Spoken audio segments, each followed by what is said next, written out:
right, welcome back everyone. Hope y'all are having a great day so far. I wanted to do a live discussion Q&A preparation stream today for Crimson Desert, which is launching tomorrow, a little bit later than this time tomorrow by about 6 hours-ish from the time of the stream.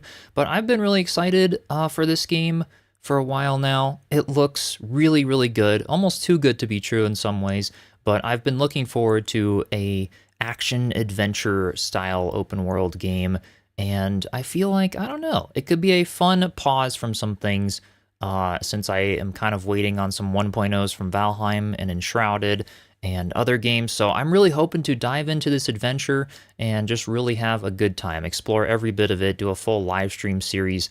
A couple things, it is only single player, which I usually do multiplayer games on the channel, but I'm not opposed to trying a single player, and, you know, if it's good, if it's a good story and stuff, yeah, you know, we can all just kind of play it on the stream together, so to speak, and it feels a little multiplayer and community when we're all trying to figure out some of the puzzles and some of the fun things about it. But yeah, welcome in, everyone. Vita, yeah, it sucks you only get one day off a week. Of course, it's Wednesday. Oh, man, oh, man. Hennika, welcome in. Valley, Pixie Dust, Scarcraft, Friend Pie, welcome in. Hope you all are doing well and having a good day. So yeah, I did a poll at the top of the chat. See if anyone's interested. We got 22 votes now. Most people are either a yes, you'll be playing it, or not sure yet. Which is great. A bunch of people, like I usually recommend, don't pre-order the game unless you have some crazy, you know, emotional connection to it or whatever. Don't pre-order, wait for it to come out, see how it runs. I'll be doing it on day one. You can watch my stream and we'll try to, you know, do some performance tests, and I'll let you guys know and everything, what it's running GPU temps wise and everything. But we do have some more info about that today, and so I figured it'd be fun just to do a full prep / Q&A style stream. To bring a bunch of you guys who have mainly been on my channel for the whole survival crafting community and things, and sort of tell you why I'm looking forward to this game, and sort of open it up for some questions and everything before our stream kicking it off in day one in Crimson Desert tomorrow. Deborah, welcome in. And Mad Chatter, welcome. Hope you're doing well. Bitterain, yeah, I just hope it's good. Yeah. Have bounced off so many games as of late. Same, yeah, it's, I'm hoping, I have high hopes. Of course, we all have to know that it could be a flop, you know, as with anything, it could be a flop. But I do have high hopes. It does look really, really great, and there's a lot of evidence and you know, real footage, and they've been really open about things that it should be a nice thing.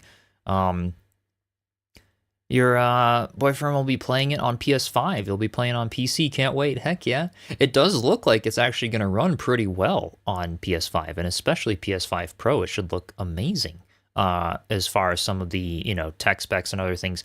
I don't know. Yeah, if any of you have been like really interested, and I'm sure you've been checking out all kinds of other tech style videos and, you know, some of the Digital Foundry stuff and all of that, we'll be looking at a little bit of it today.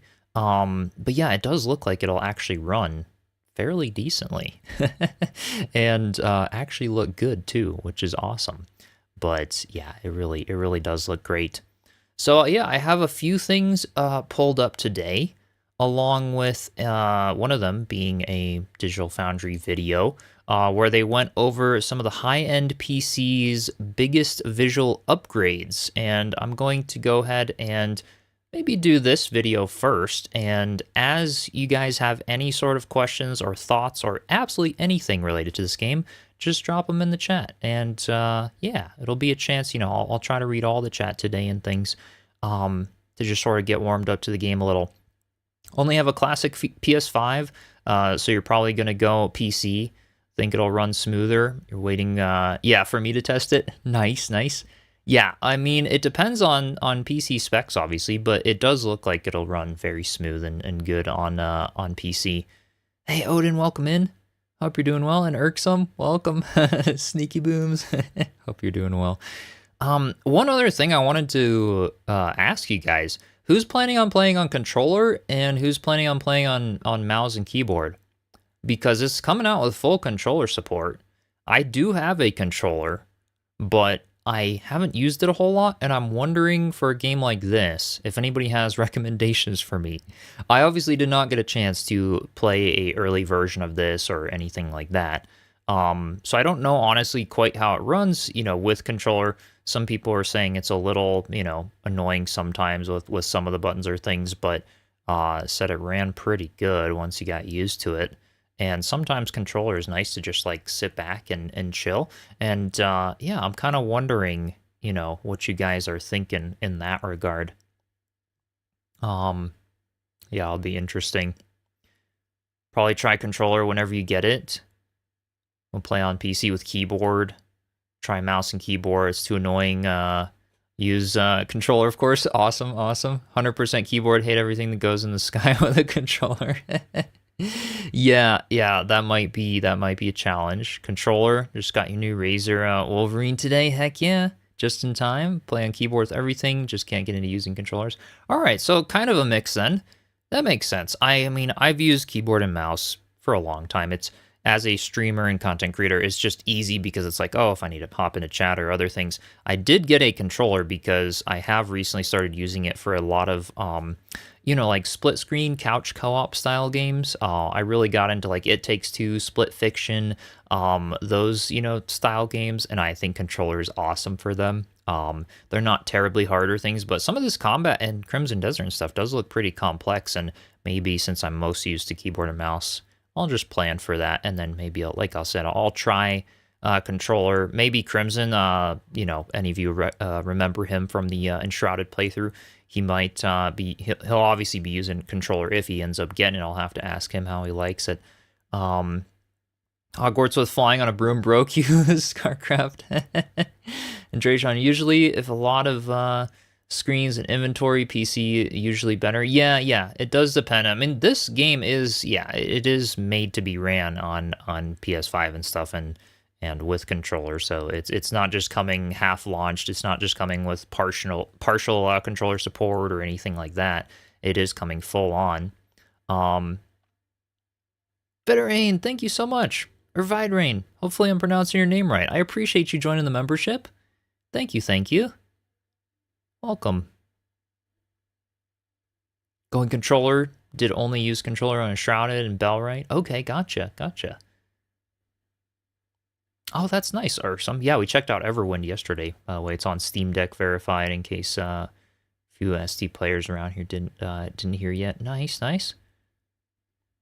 This game is like made for Crimson. It's his name all over it. Yeah, ScarCraft, right? I told him about it, so we'll see. It's on his wish list now. But he's being smart like most people. He's gonna wait. He's gonna wait till it comes out. I did go ahead and pre-order because I plan to do it on day one, and they had a preloading yesterday. So I went ahead and pre-downloaded it. It's not gonna unlock until tomorrow at 4 p.m. Mountain Standard Time, I believe, or Mountain Daylight Time now, because daylight savings for me. But yeah, I did go ahead and pre-order it, preloaded it because it's nearly 150 gigabytes of storage space. There will also be a day one patch, which is going to be another, 40-ish, 48 gigabytes is what I've been hearing, just to, patch it with some bug fixes from the early play testing, as well as obviously to unlock the game and make it playable and all. Hey, Katesy, welcome in. He's live again, twice in 1 week, Faints. You're just gonna shit on me for being for abandoning you guys last week. Yeah, I'm excited to be back. It's good. Yeah, Crimson, yes. Right, Pixie. Gonna play every day or just telling us most important stuff few days a week? Want you to play and explain everything while you play. Ghost gaming, that's my plan. Assuming it goes decently for the channel, which I hope it does. I'm excited for this game. Assuming it goes decently, I would love to really play the heck out of it. I want to just sit back. So I got a bunch of, that's the reason I wasn't live a whole lot last week, is I did have a lot of busy stuff that I wanted to try to finish up, at least to a more finished state, so that at least in the evenings and stuff, we can just chill on Crimson Desert almost every day, if not every day, for at least the first week of launch. And yeah, I'm looking forward. And then maybe here and there, depending on how well it does, we do, certain summary style videos after playing it for a while, and then, put those on the channel and stuff like that as videos as well. But yeah, I do plan to go through a lot of it and just try to explore every nook and cranny, just savor it. I wanna have that experience with a solo, really awesome story action adventure style game. Hey Euclid, welcome in, and a Naked Jedi, welcome. Hope you're doing well. 1000% Chip. Have this all pent up trolling to unleash onto you and prepare thyself. Oh goodness, Catesy. So yeah, I did go ahead and pre-order it, and I pre-loaded it and things, so hopefully it'll be ready. And then Draysham, if you're still in the chat, you had a question earlier about getting it for a possible discount. You can get it on Fanatical right now. The deal ends in 23 hours, 48 minutes, and 50 seconds from the time I just said that, But it is $10 off on Fanatical, which is, they're really one of the only ones I would trust. I'm not affiliated with them or anything, but they basically, they link directly with Steam. So you basically will order here, they give you the Steam key, and it is $10 off for anyone wanting to save a few extra bucks, and it's 100% legit and everything. So yeah, you can get it on Fanatical for like a little pre-order thing. They also do 14-day money-back guarantees and things, and stuff like that. So read obviously their terms and things. I'm not going to tell you what to do, but yeah, they have the a little bit more than $10. It looks like $12 off on the deluxe version. I just went with the standard edition. I think you can always upgrade later. And so I just went with the standard because the only difference really is just a few cosmetic things. But yeah, that's where you can get a little bit of a discount if you're looking for that specifically. Hey Feed, welcome in. Morning everyone, happy Wednesday. Heck yeah. Heck yeah. While waiting, you're playing Slay the Spire 2. Even played through the demo of Solarpunk. Oh, nice. How are you liking that? Probably missed it, but found a skill in Everwind for you. Pointed out in the stream last night. Oh, okay. Okay, yeah. I'm going to check it out. I'll have to rewatch or something. You have good luck with Fanatical and instant 15% off each. Yeah. Yeah, I've just discovered it recently, and I can verify that what I've gotten on it for some things. Most things I'll just go through Steam. But yeah, this game, some games that are more expensive, it can be a bit of a savings. And yeah, on Steam is $54.99 British pounds. Gotcha. Yeah, this is in US dollars, by the way. This $59.49 price and stuff that I'm seeing here. I'm in the US, so just to clear that for anyone wondering. On scale of BOTW and Dark Souls, where is Crimson Desert? I don't know entirely without having really played it and stuff. I mean, based on kind of seeing things, so we'll go over a little bit based on what some reviewers have been saying of the game. But it does look like it's kind of got that Dark Souls combat a little bit, but with a big twist. It's a bit different when it comes to the learning curve and all of that, but a little bit of similarities there. Trying to figure out hubs and your next collab game after Dragon Wilds. Would you recommend this one? Unfortunately, Casey, this one is only single player. So if you both want to play on your computers and just try to figure out the adventure together, especially since you're both in the same house, obviously, it can, that could be fun. That could be a lot of fun. Similar to what we'll be doing kind of on streams and stuff. We'll probably have some people playing right along with us. Not in the same world, obviously, but doing the adventure together, so to speak, because this game does not do hand-holding. It does not do hand-holding at all, and it's very much just go dive into the adventure, figure things out, and have a good time with hundreds and hundreds of hours of content.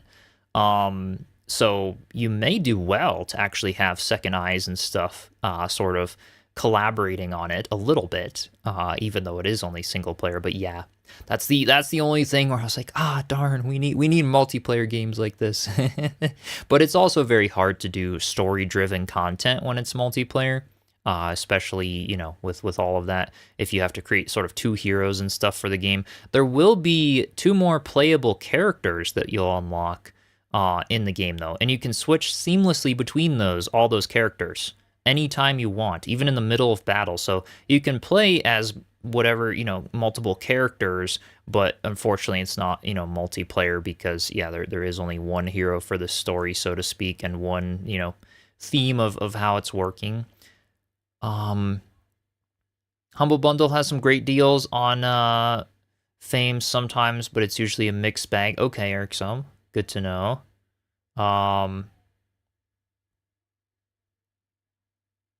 Yeah, it would be weird. You'll let him come help me yell back. This is not a collab game. Yeah, right. Right. Can you tell me what benefits I have if I purchase the game today before release? Talking about a standard edition.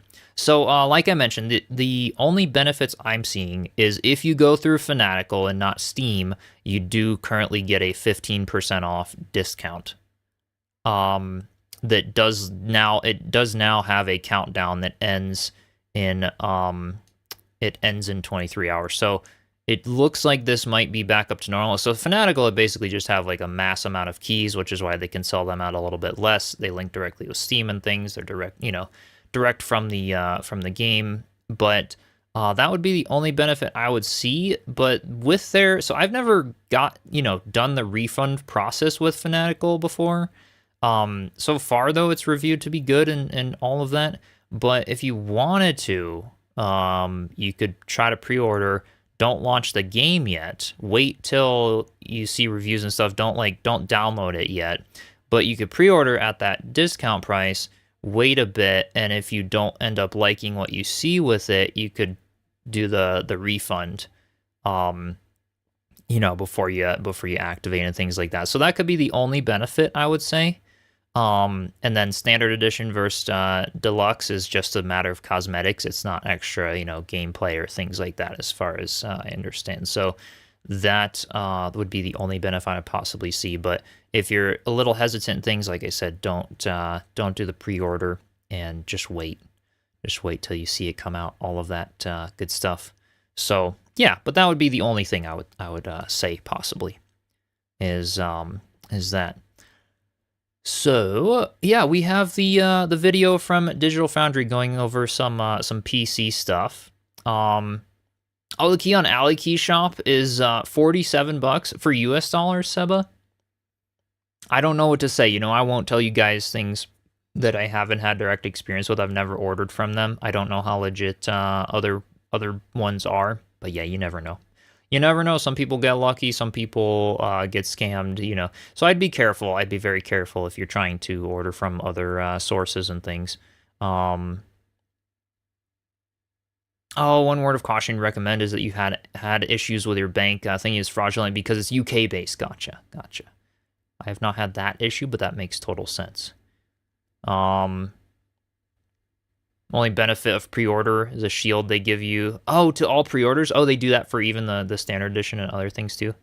That's right. I think I did see something about that. So yeah, that's another little thing. Okay. I'm going to drop this link in the chat here. This is the video we are going to check out for Digital Foundry. Pop it over in Twitch as well if people are curious.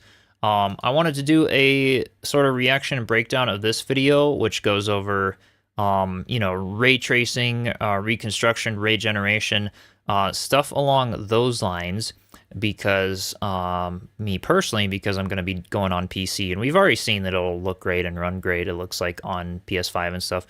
But with PC, I was really curious about this video, and it breaks down a lot of their graphic settings and stuff really nicely, I thought. And Digital Foundry has been doing some awesome videos and reviews and tech breakdowns of this game, having had a chance to actually check it out themselves and really do that. So it's always helpful when you have that to sort of refer to and things. So let's see. Let me go to desktop audio, and y'all just let me know what's too loud and all kinds of other stuff. I think I'm going to turn the volume down a little bit here just to start, but yeah, irksome. Don't put Casey and I in the same room for streaming, or her and her husband for that matter. My goodness, no. All right, so yeah, I want to check this out if any of you haven't seen it already. It looks pretty cool. Crimson Desert on a high-end PC is glorious. Ultra-high frame rates. Look at the better water draw too. It's distance and insane. fidelity with those cinematic settings, and of course, a lot of options to tailor the game below that to your hardware. And we'll all be talking about that in a future optimized settings video. It truly does feel like a PC-led game from developer Pearl Abyss here, and in one specific way, on PC, it offers a huge visual upgrade that is exclusive to the platform, and I wanted to highlight it in this first. So this is a big thing they're going to be talking about in this video, is the standard denoiser. Let me see if I can, there we go, hide the YouTube UI. Standard denoiser versus the NVIDIA Ray reconstruction. So the main difference in here that you'll start to notice, and then we'll break it down as well. I actually want to show you guys some things related to that, taking it into GIMP and tweaking some of the graphics, because there's a little level of confusion here. But you can see already that the level of depth and detail in especially the shadows and reflections and things are what's be a big difference. The PC exclusive visual upgrade over other platforms that I wanted to highlight comes from the extensive machine learning advancements found on that platform, and specifically AMD's ray regeneration and NVIDIA's ray reconstruction. Now, this was... You think the left looked better there, Ghost Gaming? It does have a smooth way about it. Your right side. So yeah, so the right side in that previous clip, and we'll see it more throughout. That right side was the one that's a ray tracing. The left side is standard. So the left side is more like what it's going to look like as well on PS5 and things, and they have direct videos of exactly what that will look like as well. But yeah, Clem, welcome in from France. Hope you're doing well. Looks like mostly shadows. Exactly. Yeah. What I wanna show you guys here soon. But here it is so a comparison that I just had to make a video Look at about that. it all together. The water's awesome. See, Crimson Desert extensively uses ray tracing for its indirect lighting on all platforms. John talked about this in his video covering the PlayStation 5 Pro, but it drives the entire look of the game. And this ray trace lighting is optimized to run on low-end platforms like consoles and less capable RT GPUs on PC. That is one of the reasons why pre-release Pearl Abyss was proudly touting that a RX 7900 XTX played the game at 4K Ultra. There are not many games with RTGI and reflections that can manage that feat on that GPU. And it's pretty crazy what these guys are doing in their own engine.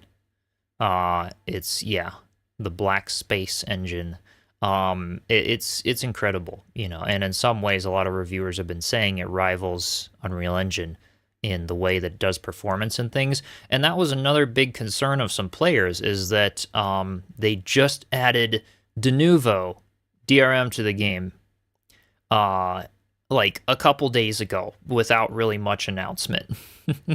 For those of you who don't know what de novo is, it's basically a hardware level anti-cheat, anti-piracy, mainly anti-piracy software that requires you to be connected to the internet when you play periodically, so that it can, constantly be making sure you own the game, things like that. So it sparked a lot of concern and controversy for some people. And Aegis, thank you so much for the membership. I appreciate you. Welcome on in.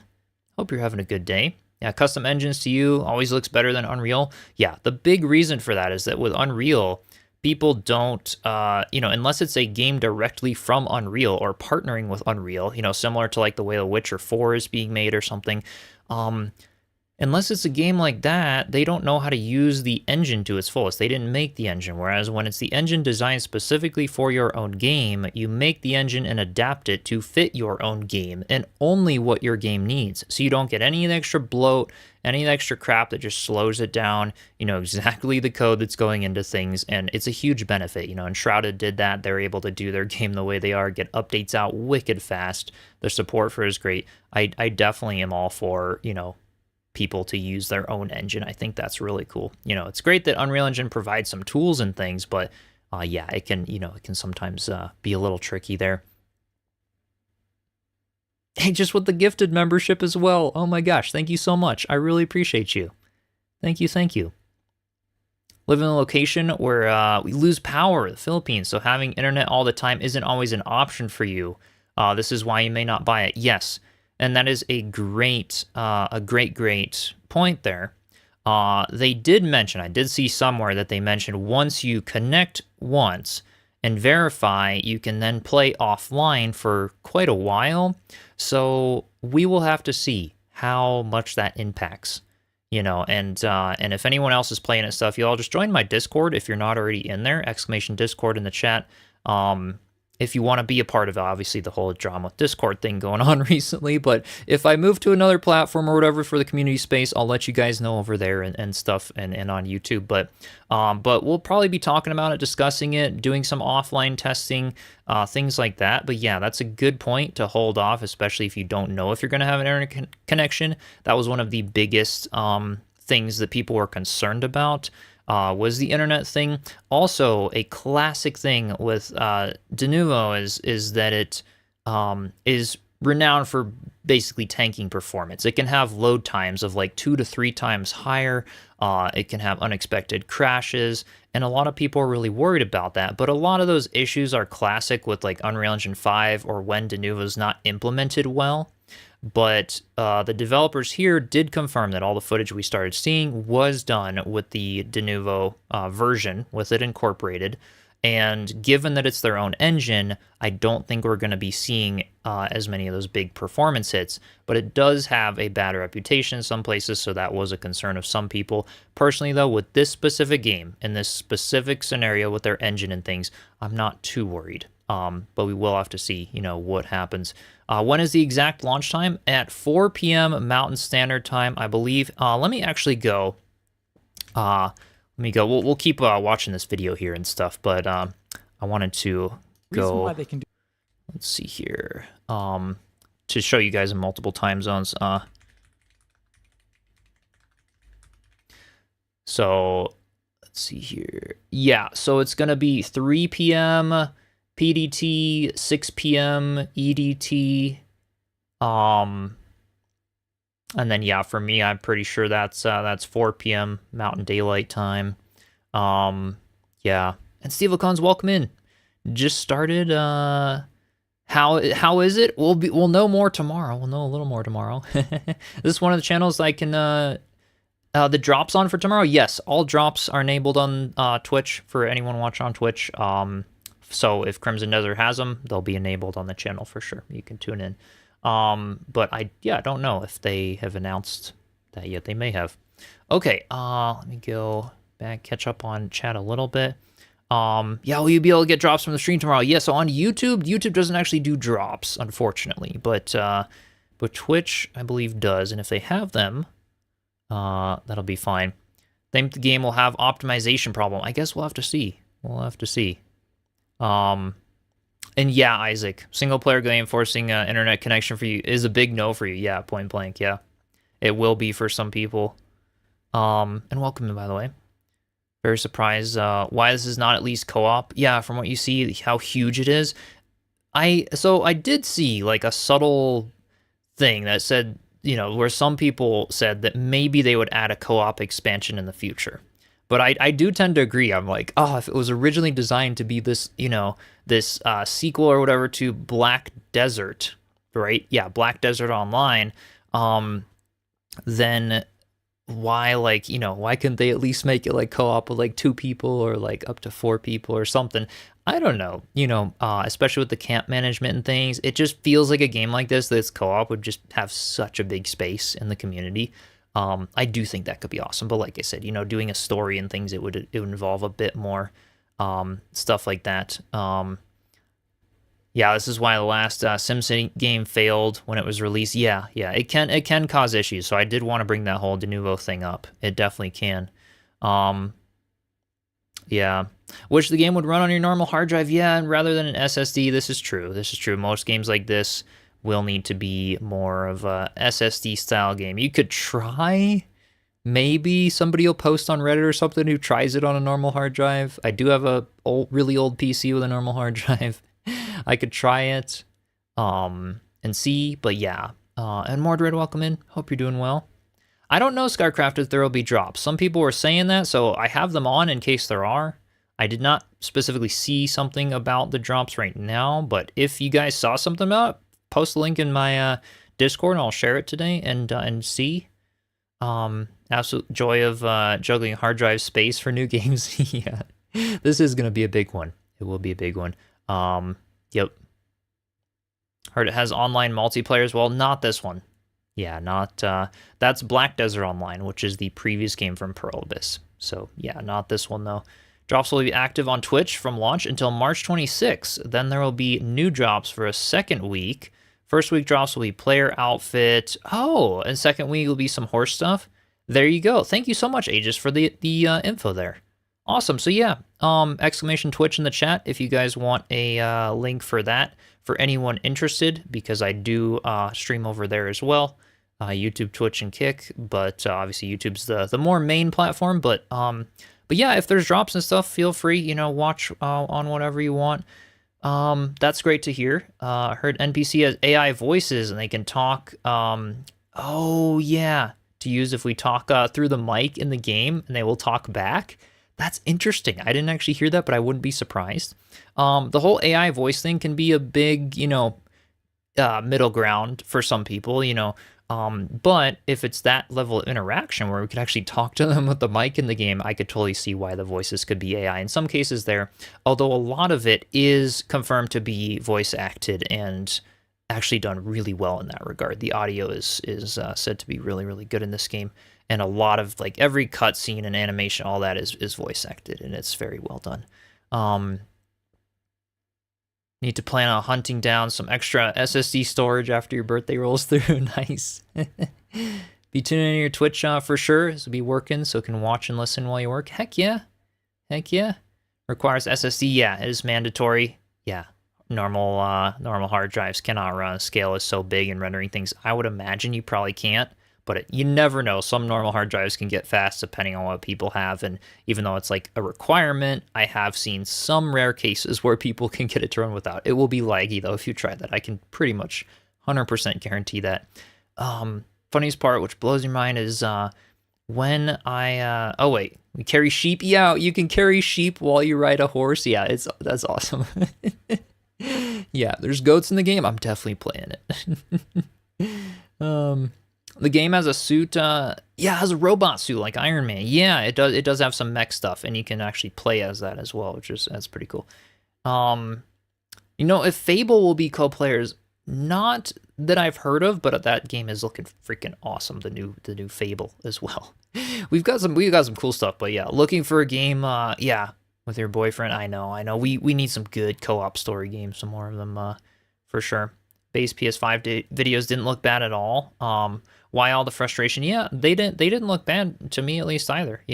I think a lot of people are just either skeptical or whatever, which is fine. But yeah, they looked pretty great to me, at least. Be playing on the 20th because you're because in your country the premiere is 11 p.m. Gotcha. Yeah, no worries at all. I know it's a bit later in the day, which definitely wasn't the hit from most people because it's high, on the East Coast and stuff. Even in the US, that's already evening. So I will be going live about an hour after it launches, just so I can do the day one patch and things. But I will be going live day one and everything. I plan to do that. But yeah, it's launching at a bit of an inconvenient time for some people. Feel like this is gonna take over your life along with your hard drive. That's very true. Yeah, you can carry a big pig too. Exactly. And yep, preloading's up. I'm already preloaded and ready to go for anyone that has pre-ordered and wants to do that. Hope it's optimized well. Game will also support VR. That's awesome. It was the best day you ever lived. Best day I ever lived. Are we saying Crimson might be that? Crimson Desert the launch day? Best game days for me, it was the launch of Valheim and the launch of Enshrouded. As far as, I have a big passion for survival building games. Those games just gave me chills all freaking day. I even got invited to play the closed beta like months before they came out. It was awesome. It was awesome. Game looks cool to you, but just got back into WoW, so that's going to hold you down for a while. Yeah, no worries at all. Sorry, I'm just catching up on chat. Apologies if I replied to you guys a little late. Crimson Desert will be the modern Red Dead Redemption 2 with how large, how beautiful, how much is in it. Yeah, some people were saying that, and we got some reviews out already with certain things. Will these goats float, Drasham? I guess we'll have to see. CPU will burn? I don't know. It depends on what you have, but going to be streaming at night tomorrow. So it's coming out 4 p.m. my time. I'll probably be live 5 p.m. Mountain Daylight Time. So my usual evening streams, for those of you that have tuned in the channel in the past, is they're usually around 6:30 p.m. Mountain Daylight Time, so it'll be an hour and a half earlier than that I'll start the stream, and then we'll probably go into the night for a while. It should be fun.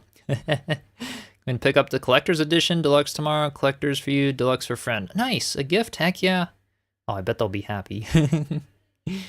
Heck yeah, Love Enshrouded, I've been playing since February 2024. Heck yeah, it's awesome. It is absolutely awesome. One of my favorite games. It really is. I'm an Enshrouded fan. Wait, yeah, Gatesy, right? Yeah, for anyone tuning in new, just coming to the channel for some Crimson Desert, welcome in. I do a lot of Enshrouded and other survival crafting style games, so I really love when games are done well with optimization, great graphics, things like that. That's a big seller for me with Crimson Desert, so I'm curious to try it out. But yeah, I've done a lot of Enshrouded. That's one of the main games that I've done on the channel before. And still do a whole lot of. I'm taking a little break right now. Sometimes we just had a big building competition go on with it and stuff where I was judging that and working with the devs on some things. So it's been very exciting. But yeah, it's an awesome game, and that is a main game that you'll find a lot of on my channel. I tend to do lots of cozy adventure, survival, crafting, building style games-ish. It's kind of my big genre. So yeah, welcome anyone who's new on today's stream, and join in for some more Crimson Desert. Really need Enshrouded and Valheim to be done, yeah, right? Especially Valheim. It's like, I don't want to keep starting new worlds, yeah. I can't wait till Valheim's done, for sure.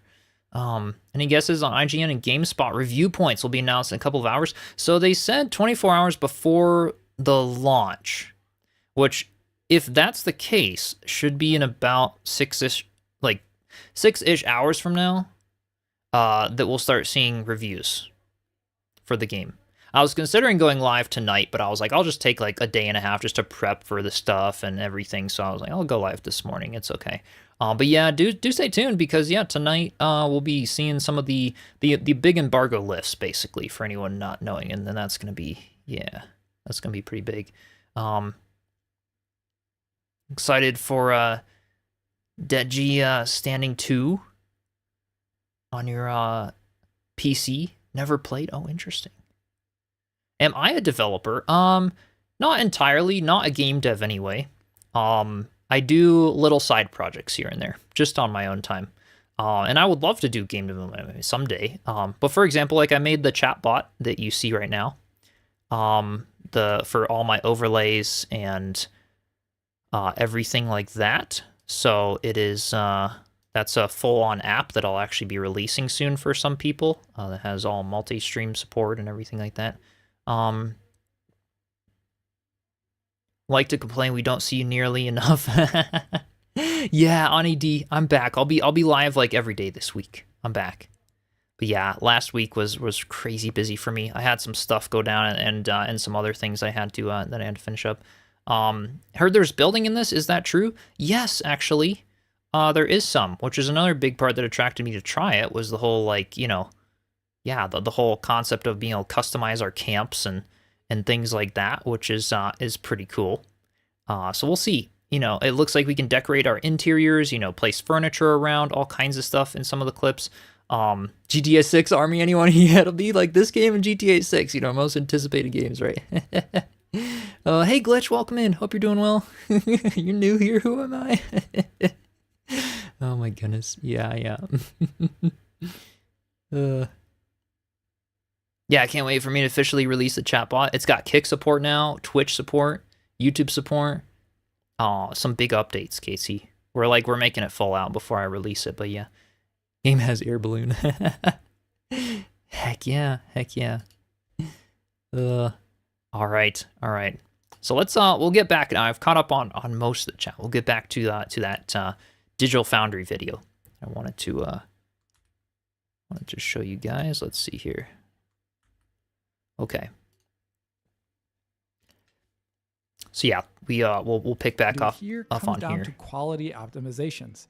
From our interview with the developer Prolibus, we know that the game's unique Water in Crimson Desert reminds you of Water in Enshrouded. Is running at how something beautiful like it looks. 1/16 raise per pixel. Yeah, and Water in this game is going to be a step up from Water in Enshrouded. But Water in Enshrouded was really well done for a voxel game. But yeah, this has like full, really crazy water physics. It's gonna be cool to see. Like not see in person because obviously it's virtual, but like to actually like explore this thing hands-on tomorrow. That's gonna be awesome. And they describe the game's RT reflections running at 1/4 resolution with a nice, simple Erkson. Yeah, the denoiser. split fiction is on so sale. Here they are reducing the typical high cost of That's ray cool. tracing by dramatically cutting down the amount of rays traced and making the denoiser cheap. And this is key to how this game specifically can manage to run as well as it can on a wide range of devices. That, of course, has consequences for visuals too, and it is a big reason why the PC version here has. And yeah, gamer Sims game plus Red Dead Redemption 2 plus Witcher because WWE plus Devil May Cry equals Crimson Desert. That's pretty good. That's a pretty good comparison there. Don't you speak badly about Enshrouded, sir? Casey, Enshrouded needs the render distance of this game. I'm coming out with a video at some point soon titled, like, Enshrouded has a problem. ... If I play this game and the render distance is as good as it looks on these videos, I'm going to need to heckle those devs. I can't even see my house from like 5 feet away. I mean, that's a little bit of an exaggeration, but you know. Will there be any dungeons we know? Some-ish. You know, lots of quests and puzzles and things. I don't know how many of them are like dungeon crawler-like. You know, I don't know that entirely yet, but maybe. Maybe we'll see some. Better for us to watch on YouTube or Twitch, or just both at the same time, which is what you're doing right now. If you want the drops, watch on Twitch, or at least have Twitch open, but YouTube is twice the resolution than Twitch. So for a game like this, if you're wanting to have the drops, you could open both, if your internet can do it and stuff. If you just want to do Twitch for drops, that's fine. You just want to do YouTube, this is the main platform. Get the most chats and stuff over here on YouTube. But yeah, YouTube is over twice the quality of Twitch. It has much better encoding and things. So if you want the visual image, I will be streaming in 2K AV1 for Crimson Desert. So you can pull it up on the TV and stuff and get that. So, you know, you can decide what's best for you, honestly, whatever you like. Haven't mentioned your chatbot's anti-Katesy feature recently, Trayshaw. Yeah, I might put an anti-Katesy feature in it. PC is better than console graphics. RTX will give a massive boost. Yes, it will. There's no question about that, really. You know, but I think what's going to be interesting, I'll get through this video. And I want to share some takes on this because what could be interesting is if they have a contrast and sharpness slider for console, this could get really interesting. And you'll see here, I'm going to do some edits in GIMP and stuff. Hard to add that when you're helping Chip with the bot. yeah, KT is a beta tester of the chatbot. It's true. Give you the game for free?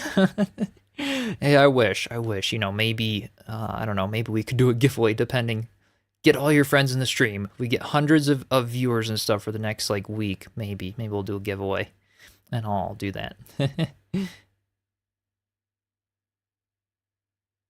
Real Zephyrs, welcome in. Hope you're doing well. Don't know about Crimson Desert. We haven't seen console gameplay without cuts. Yeah, this is true. We haven't seen a whole lot of meat around there. Yeah, wait at least a day, you know, see how it looks. See what happens. Pre-ordered, preloaded, ready for tomorrow. Yeah, same. Yeah, that's my position. Thanks to prescient decision making by Prolibus, the game offers. Yeah, here's another big one where you can see how, yes, it is true ray tracing and it is working that way. But see, look at particularly at the shadows. Look at on this side, look at on this side.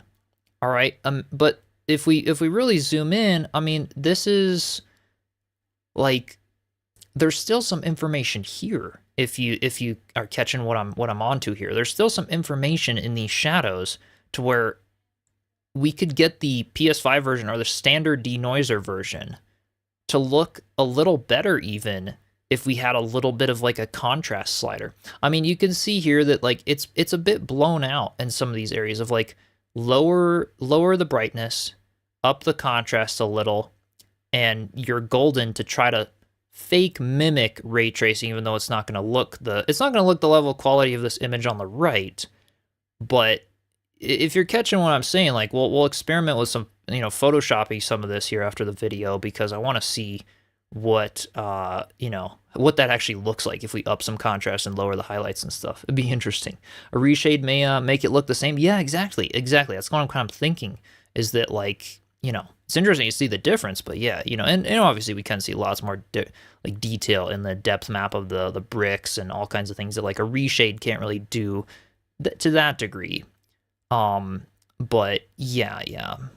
Big difference above the barrel. Yeah, exactly. It's a huge difference in these areas. Huge difference. It really is. Noah, developer of Crimson Desert, he said the game will be a massive, as only if you do the main story, it will complete 30 to 35% of the game. He said game has so many enchantment options. Oh, that's awesome. I really can't wait. I do plan to just like, I don't want to rush this game. I just want to enjoy every bit of it. I really do. Here, the performance mode won't be available on PS5 till post-launch update. Yeah, the day one patch is going to be a big one. So that's why I'm saying, like, if you're skeptical or on the fence about pre-ordering, don't. Hold off a little bit. Or pre-order with the little 10% discount from Fanatical or 15% discount from Fanatical, and then just, like, don't download it and just wait and then get your refund if you don't like it or something, But yeah. AMD FSR Redstone Ray Regeneration on AMD RDNA 4 GPUs. Rat Bones, thanks for the Prime sub. NVIDIA's DLSS Ray Appreciate Reconstruction you. for RTX GPUs. And this is a kind of less than obvious ultra quality mode for the game's lighting. The boost to lighting quality from these denoisers Here's a big was one. frankly so massive that I... Yeah, that before and after. It's big. But again, like this would actually be a good one. Okay. Let's back up a bit. Let's back up a tiny bit. The boost to lighting quality. Okay, I'm going to take a screenshot of this right here. Okay? I'm going to take a screenshot of this, and then we're going to from these denoisers continue it. Was frankly so massive that I All right, and then I'm going to take a screenshot of this. And in GIMP, we're going to try to make that previous image look like this second one, with a bit of like, the concept of what a reshade could, so to speak, do, a little bit. Hear back later, got chores before the game stream. No worries. You'll be back later. Awesome. Well, I really appreciate you. Thanks for joining in. This game, let's see. You'll be in this game for 3/4 months on a game if you try completing every bit. Oh, yeah, it has so many secrets. I mean, I've got time. I'm really looking forward to this one. Any idea if New Game Plus will be a thing? I don't know entirely. Yeah, we'll have to see.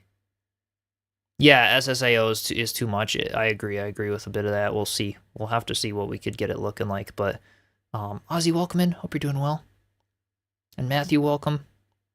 Would like to lurk on yesterday's stream, but work was busy. No worries at all. The first time I toggled them on and off. Now let's look at this thank you for the bit. Game's intro to show Appreciate you what I mean. Here, first with the game's standard ray tracing in use with the standard denoising, like you would find on console or those PC GPUs that do not support ray regeneration. Yeah, it does look like it's ramped up this SSAO. Area is completely and these videos, I mean, they didn't confirm much of that, but these videos might be more of an exaggerated effect, which is why I'm interested to see what we could, sort of replicate or things. Yeah, I can't wait to see how this game is, right? It'd be awesome. Directly lit from the sky above, mainly. It looks fine, and you have some hint quite excited of for that Crimson Desert GI from that opening on the to PS5, sky, but still quite honestly, excited. It looks like it's going to be awesome on PS5, though. I don't think you got to worry too much. But yeah, it's gonna be exciting. Lighting is awesome. Game has fragmentation. Yeah, and it's like there's no DLSS or upscaling needed or things like that for this. Like it's gonna be performance friendly, like the way it's supposed to be. But yeah, FSR frame generation, yes. Fragmentation, frame generation, yes, yes. A lot of the lighting here on surfaces is relatively flat. Areas where geometry is meeting lack differences in shading and shadowing. Yeah. There's just a lack of contact shadows with the ground in general. Take a look at the grass here. It kind of looks a bit unlit. Lighting looks a New bit game place would be sick. directionless, as Your if it's different coming from fractions, different everywhere instead of endings. Yeah, that'd be specifically cool. from the ceiling. There above. was talk of it, so I'm not sure. Again, it's all speculation at this point. I don't know what's 100% accurate or not. Many games truly want you to take your time. Maybe taking your time and thoroughly enjoying it. Yeah. PlayStation Japan did a show on some gameplay on the base PS5. Don't know if you saw that video. Oh yeah, for Ozzy, wondering about that. Yeah. Feel free to link it in my Discord and like the media channel, Neptunescape and stuff. People can, I could even check it out here actually on the stream if we want. Been looking forward to this game. Tentatively optimistic. Yeah. RTX 5090 i9 14th gen CPU, 32 gigs will be able to run it. Is that a question? Is that a question, or are you just like, showing off? Yeah, it'll 100%, 100,000% it'll be able to run it. Although it depends on if those 32 gigs of RAM are like DDR1 with all the RAM prices the way they are. You never said. This creates, in general, a lack of contrast in the image because lighting appears imprecise, although it's ray traced. Some of this may come down to Surfel GI that the game is using being a bit broader strokes in general. Show it up. Actually, most of this comes down to how the game's standard denoiser works. Now let's turn on ray reconstruction. All right. Boom. See? Suddenly, that's a big difference in the depth mapping and also the way the light is actually bouncing. This is something we can't really do with a reshade, but we could get it to be close, right? We could get it to be close. So this is actually another one I might screenshot. So let's back up a little bit. Let's take a shot of this. All right, let's take a screenshot of this one, and then let's go forward a little bit. All right, wait for the UI to be done there, and let's take a shot of this one. And we'll compare both of those as well with like a reshade concept.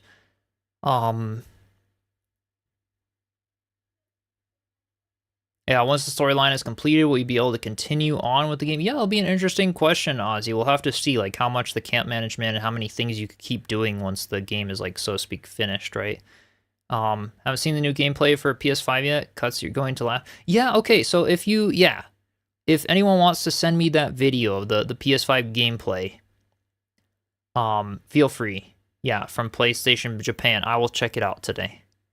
Send it in Discord, exclamation Discord in the chat. You can either DM it to me or pop it in my in the server and ping me there. Hey, just thanks again for the gifted membership. Really appreciate you. There'll be drops for Crimson Desert. There will be. Yep, they'll be on for anyone watching on Twitch or having the Twitch page pulled up tomorrow. Yep. There are. Looks like it's confirmed. I'm looking forward. Yeah. Yeah, truly hoping so. It'll be a shame if you cannot, right? VSARs, welcome in. Hope you're doing well.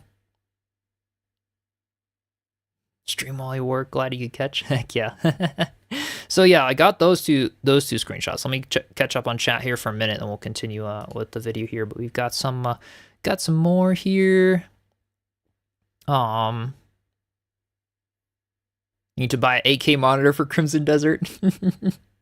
There you go. With your 5090, you probably could, honestly, and still be getting like 40 frames per second, maybe even more. Actually, probably more. You could probably game an 8K at the 60 with a 5090 in that CPU. Gotta go. Family calls. No worries at all. Aegis, thank you so much. I really appreciate the gifted memberships, and thanks for stopping by. Look forward to seeing you maybe some more streams this week. Yeah. Oh, gotcha. Okay, so yeah, for the drops will be 60 minute. Okay, and then 180 minute we'll get a shield. 300 minute we'll get a cloak armor hat. Okay, that's good to know. Truly hoping so. It'd be a shame. Yeah. right. Want to let the stream know. Now over 100 hours in Enshrouded. Only have Nomad Highlands and yeah, Enshrouded's awesome. Got so much content. We'll pirate the game because all the money will get on setup. Oh my goodness. It was originally intended to be a direct, yeah, prequel of Black Desert Online, right? I'm glad they took it in the direction that they did, though. I think that'll be nice. Yeah, that'll be nice. Okay, let's go back to Visual Foundry video here. Suddenly, all of that indirect lighting makes sense. There's tight shadows under objects, like the pipes on the ground. And the or path especially there. Above doors. Lighting now has a direction to it, and it's chiefly coming from above, with that hole in the roof. Is the audio okay for you guys too? Can you still hear? And the objects in it, giving variations in shading that just weren't there before, like in the grass, which now doesn't look unlit. In spite of the game having RTGI. Oh, I think it was Joe Raptor saying apparently that the pre-order items aren't just cosmetic and can be upgraded. Yes, I think you can. I think you can upgrade later. Yeah. Yeah. I honestly think turning on one of these ML denoisers is like the difference between RTGI on and off. And the real difference is and look at the pipe and stuff in here. A lot there are a lot of details for sure. Here just fine. Awesome. Just making sure. Turn a bit more the audio. Okay, turn it up just a little bit. Let's see here. Let's pull it at like -4. There we go. It's just the denoiser. And thankfully, this is not something you just get on an NVIDIA RTX GPU. With ray regeneration running on an RX 9070 XT, we get... Yeah, so there you go. We get AMD, NVIDIA, and standard all kind of compared here a little bit. And I could as well.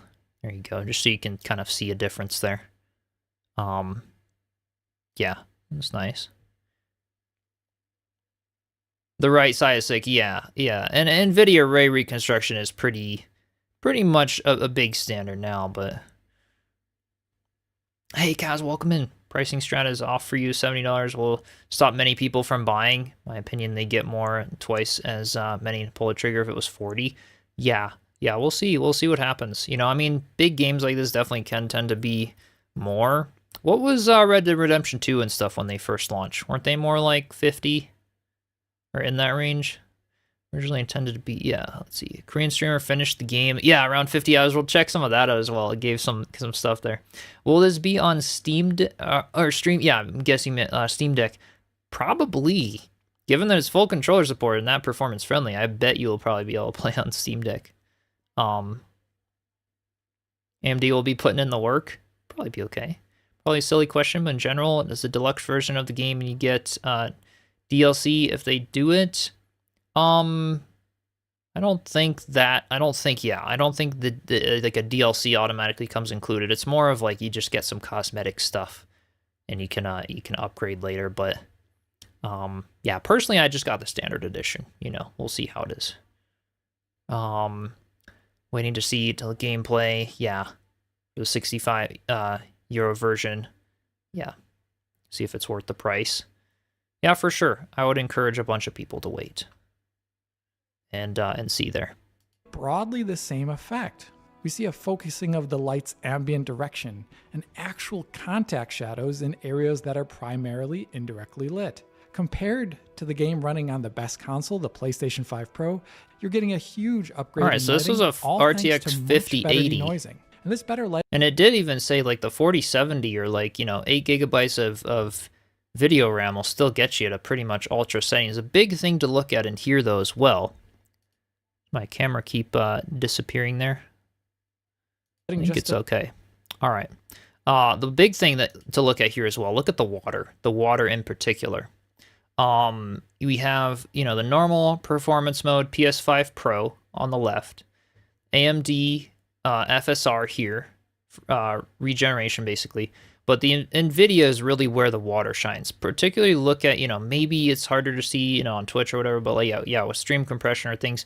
But look at the way the waves and reflections are working and the way the water that's kind of like lapped up on the pipe here and stuff.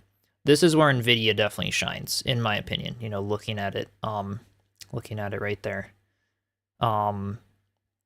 Tried to wait, Ozzy, but the hype got the best of you. After Cyberpunk, yep, have been careful. Yeah. Never pre-order unless you're a streamer. Yep, that's what I say. That's what I say to people. Realistic simulation, yeah, it's definitely... Yeah, at this price point, it's a wait-and-see world. Will be, yeah, it can't be dull and boring for that price point, for sure. It's gotta live up to something, right? Going to make husband go broke. Uh-oh. Ruby's Game Labs. Better turn off the stream. CEO of Pearl Abyss mentioned they will evaluate market response to decide the path of the story expansions. Oh, nice. Okay. So they might think about some stuff in the future. Better contact shadows, like the examples I'm showing right here, readily show off. Take this shot here in the opening area again with ray regen off and ray reconstruction off. Yeah. The opening in the Still wall looks nice. here is lit with the sunlight pouring through. Thanks to RTGI, we do see the area near that opening where the sun. Your brain twitches every time you pronounce Aussie. I mean, you know, Aussie. I'll say Aussie. Okay, is it S or Z? How do you want me to say it? In Australia, it costs 124. Yeah. Hey, Ulrika, welcome in. Hope you're doing well. NPC will not have Redemption 2 level of routine and detail cycle. It will be typical dialogue-based structure. Okay, interesting. Makes you worry even more about the entry price. Yeah, hype only happens once. Exactly. They gotta live up. You know, hopefully it lives up to it. We'll really have to see. There's, of course, with any game, the whole concept of it could be a complete, flop there, but. Neptunescape, Aussie, I'm an Aussie too. Hey, Vogier, welcome in. Hope you're doing well. Yeah, Aussie is, I mean, why not Aussie, though? Don't they say it? Aussie, mate? Australia? Yeah, well, I mean, maybe. Game is preloaded, just need that day one patch. Yeah, nice. I know a bunch of people have been pre-ordering, so hopefully we're not too disappointed. It looks all right, but it is lacking in key areas that are obvious when we change the denoiser. With ray reconstruction here, we can see how we get. Look at that! Look at that difference. We actually get it bouncing off the floor in the right places with the proper shadows on here. So that's a big one that you can't just change with a texture there. But don't know much about this. What type of game is Crimson Desert? So it's a single player action adventure. The devs have been big on the fact that it's not really a whatchamacallit, like an RPG. It's more of an action adventure, combat adventure focused game where you're doing lots of exploration and all kinds of things like that. Like, I do have a video on the channel, you could check it out, that where I did say RPG in there, but disregard that. It's not really an RPG. But I went over like the story and sort of basic, like what's the game about a bit. I do have that on the channel as well.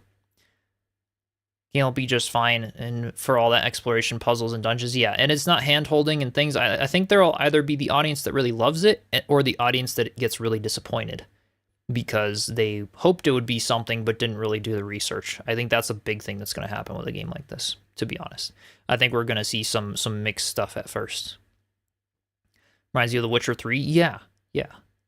Technically out overseas, right? You have Japanese friends, not live stream anything yet. I don't think so yet. Curious to see if it lives up to the visual fidelity on console, PS5. It's a beautiful world, yeah. Yeah, beautiful world is a big way to describe this one. I'm looking forward to seeing how it runs and what it is. Game is quite confusing. Yeah, which era is base?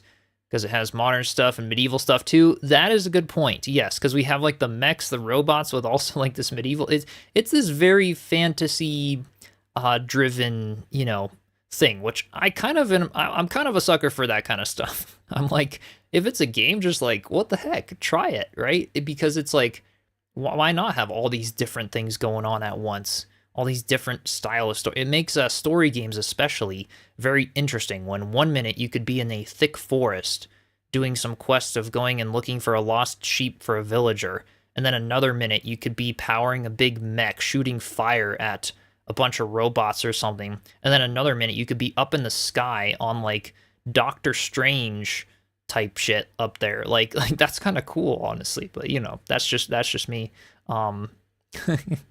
We'll see. We'll see. Strong comparison to Red Dead Redemption 2, yes. I think a gamer made this game. Yeah, like a dream game for the gamer. Yeah, I kind of got that sense a little bit.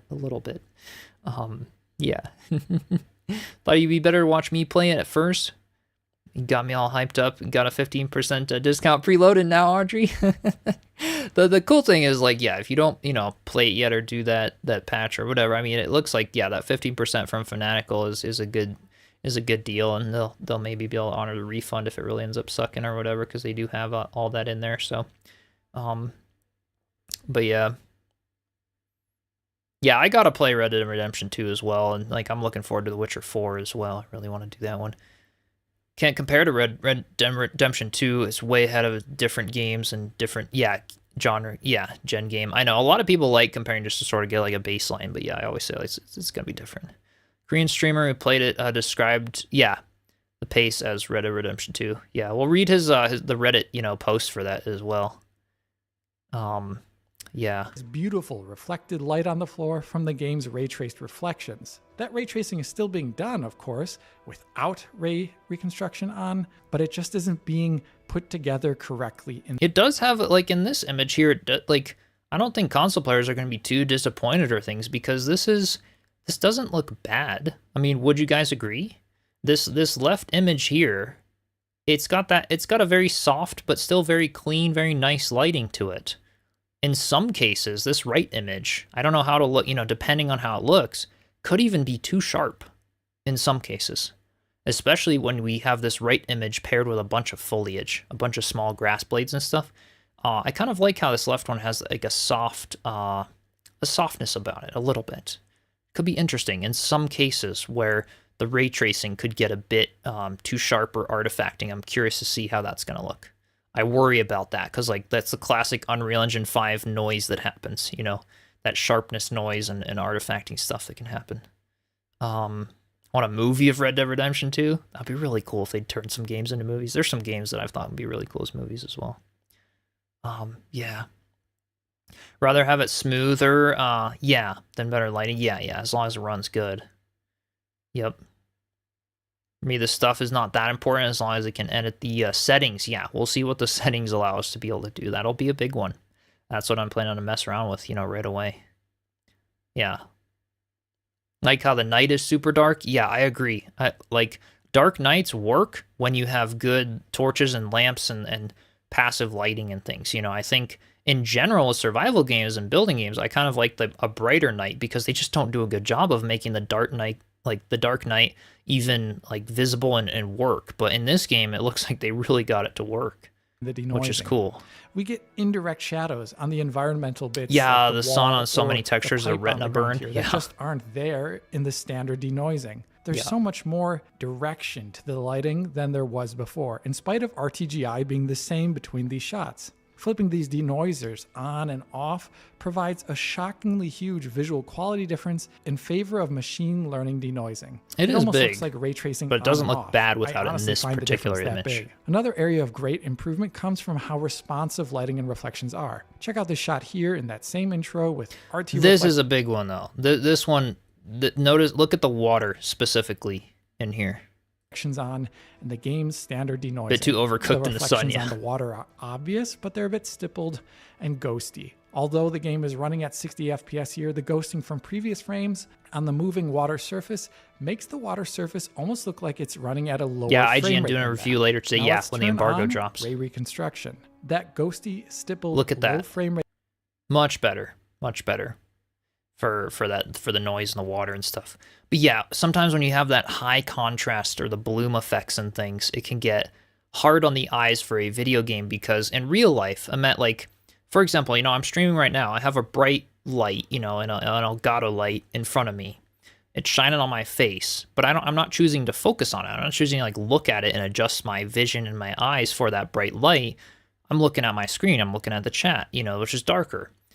In a game, your whole screen, it's got a bright light. It just forces you to see that. So it's a very sensitive area for people because it's not like real life where you can choose where in the room or where in the area to sort of focus more. It's like if that's the way they bake it in, if that's the way they design it with the level of contrast or things, it can end up some situations don't benefit from it. It can be tough. It can be a double-edged sword. Look is gone. Yeah, it's a pretty fast ripple in the water in that case. Yeah, it really was. I'm hoping it's like sped up, I'm hoping it's a little sped up, but yeah. Like the combat, the mounts, and camp management, yeah, that all looks really cool. Yeah. Yeah, pretty can be nice, but if it's if there's not something important under the water, like a chest or something, yeah, you'd miss because of those reflections. It's true. I don't think in this case, yeah, because it's not as open. Yeah, we're thinking like Enshrouded level, like open world. No, this is gonna be very different. Yeah. Water is amazing. Reacts to the environment. You just can't build it like Enshrouded. Yeah, it is really awesome water though. I'm hoping to get some inspiration from this game of like what do the buildings and villages look like and all kinds of things. Officially pre-purchased the game. Now gonna pre-download it too. Can't wait to play the full. Heck yeah. Well, I hope you like it. I hope you like it. Don't take my word for pre-purchase and do what you want to do. But I hope you like it. I hope I like it. I hope it's gonna be a good game because I'm looking forward to something to just relax, sit back, and get cozy for a long time to come and just have a fun adventure game to do some streams. Never a Black Desert Online player. Thought the game was overhyped as well. The combat specifically, glad this combat isn't like that. Yeah, they definitely took this game a different direction. I don't think Black Desert would appeal to me either, honestly. I never played it, but from what I've seen of it, it doesn't really appeal to me. Yeah, sending recruit objectives reminds you of the War Table and Dragon Age Inquisition. Gotcha. Yeah. Inspiration, yes. When you saw the Adobe Village in the previews, your mind started planning similar build in Enshrouded. Totally. The same ray tracing, same settings, just the denoiser being different. The flex sensor maps, waves, mature realism maps, artificial molecular liquid, basically new modern tech. Yeah. It's One done last really well area in this where game. this denoising difference pays dividends is in general stability with Yo, complex Vogear, hopefully. lighting, like that which you find in indoor areas of the game. And this is for two reasons. As we can see here with the standard denoiser, it's a... Oh, Matthew, you played Black Desert Online? Couldn't get into the combat style. Amazing looking game, though. Yeah, it looks okay. Like, it looks okay. I haven't done a whole lot of MMOs, to be honest, I've tried, like, PAX Day, Dune Awakening, some of, like, the survival genre MMO styles and things. They're good. But yeah. Pretty typical indoor scene during the daytime, and you can notice some of the issues that John pointed out in his PS5 Pro video. Some flicker on the wall, and a kind of peppery noise in a number of areas of the image. Indoor lighting can be troublesome in this game. And there was some mention that some of this might get patched on the day one patch, so we'll see what happens, because obviously they know about this.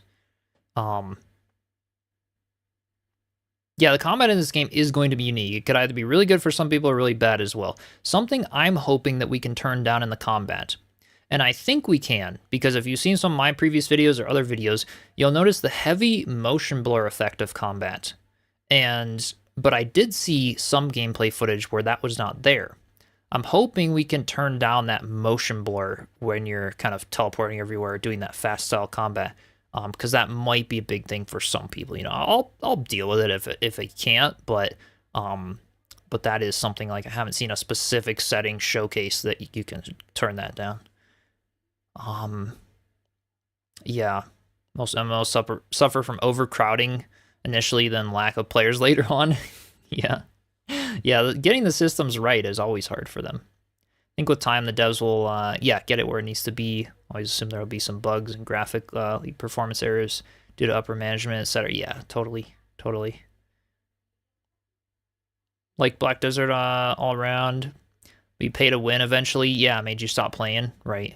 And they did confirm in this game there's not gonna be all kinds of like microtransactions or other things. Maybe DLCs or things down the road, but it's a done game, and that's what you're getting. So at least that's nice. Due to the lack of rays shot out. Now let's turn on an ML denoiser. Noise gone. Flickering, gone. This is a nice. lot more stable image here with ray reconstruction. Even looking out the window, this is a case where the NVIDIA ray tracing actually, or the ray reconstruction, not ray tracing, because to be clear, this is all ray traced. The reconstruction actually gives it a much softer, more natural light. especially in a more well-lit area that's a little less contrasty.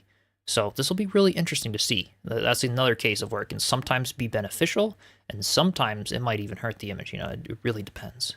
Wonder how the story will be. Yeah, be really interesting to see. Concept of Black Desert is fun. Found it to be way too in-depth. Interesting. Because this is going to be pretty in-depth as well, but obviously not MMO. Said no microtransactions at launch, but they put an emphasis on at launch. Yes, we will see. that's it's gonna be a big one. You know, if it's a finished game and they really prioritize a good launch and they make optional DLCs, that's fine if they want to do it. But as long as it's a solid game at launch for that price point. You can also see, thanks to the game's many light tracing feature, we also get more defined, higher quality local light shadows. So local light shadows will look a lot better using both ML denoisers. Yeah, this is a big one. Shadow details in here. But again, this one, a little bit of contrast. You could get the left image looking similar to the right. This one, on the other hand, though, the color difference of the actual lighting on the pottery, that's really hard to do with a reshade or contrast. This one here is, yeah. You know, in some cases, it's going to be interesting to see.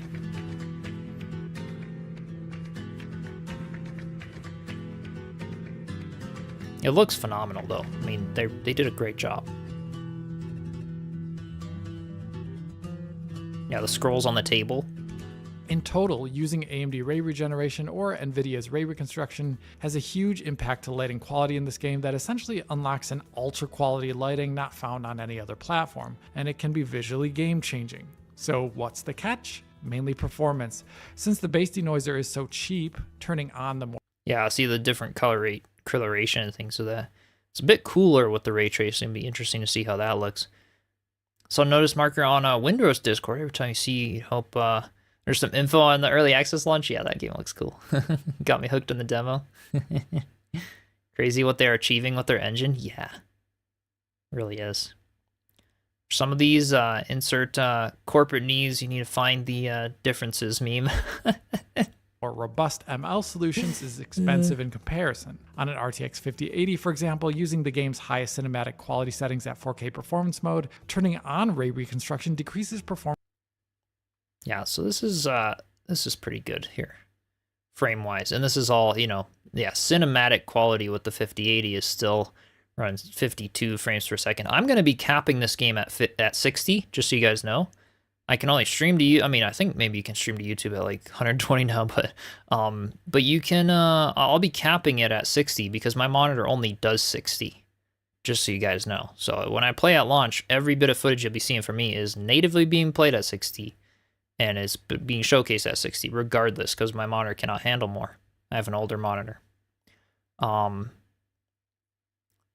Yeah, simultaneous global launch. So for time zones, the East time will have to wait until 20th of March. Yes, exactly. Or can you join the Discord? The our community Discord or the Winrose run one from what Navy was saying above? If you want, you can just exclamation Discord in the chat and it'll give you a link, or it's in the description as well and all. Or to become known whether it's possible to remove the shield. Remove the shield in what sense? From like characters, you can remove the shield. It just has to remove it off the. Oh, like I see what you're saying. Yeah, exclamation Discord. There you go, Vogear. Feel free to join. Love to have you all in there. By 14% over DLSS 4.5 preset M. On the AMD RX 9070 XT, it is even more intense. On that GPU, ray regeneration costs 24% more than the standard denoiser when combined with FSR 4. So while I think any and every person playing this game who has a capable GPU should turn these features on, definitely, you'll have to adjust your priorities. Yeah, Audrey, right. I might have had a discount on the game, but might have gotten a better GPU. It's a hard time to be getting computer tech stuff right now. I mean, some stuff isn't the worst, but hard time to be upgrading, you know, some of that. Definitely. Yep. Not playing Crimson Desert code? I know you are. I saw you pre-order it, you sneaky little fellow. Welcome in. Hope you're doing Perhaps well. in other settings to maintain performance goals. given how this is a significant performance cost. Between the two What'd MLs you and miss, noises, Casey? there are some Everything. differences in image quality that I've noted in previous videos. As mentioned in the ray regeneration review in Black Ops 7. So this is why also the FSR might look a little softer from far, is because it actually physically is a softer edge here. Like it's got the jagged haze there, which is gonna look softer from afar. So yeah, if you're peeping at textures and stuff, it looks like the ray reflections. I mean, this is DLSS. The DLSS 5 stuff looks kind of hideous sometimes. You guys see those updates the other day? So the devs will have more control over the DLSS 5 settings, but this is just looks like, yeah, bad AI slop. Yeah, the DLSS 5 stuff. Yeah. I don't know if any of you guys were seeing some of that the other day.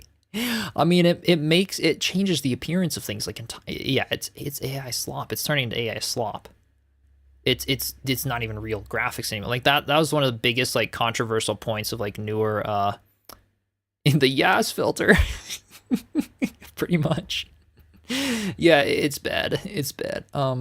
I'd rather have a GPU that can, like, I've been looking, even with prices getting the way they are, like you could get like the the like what 6000 series Nvidia for like 10K for their GPU, and just do like server side commercial style GPUs.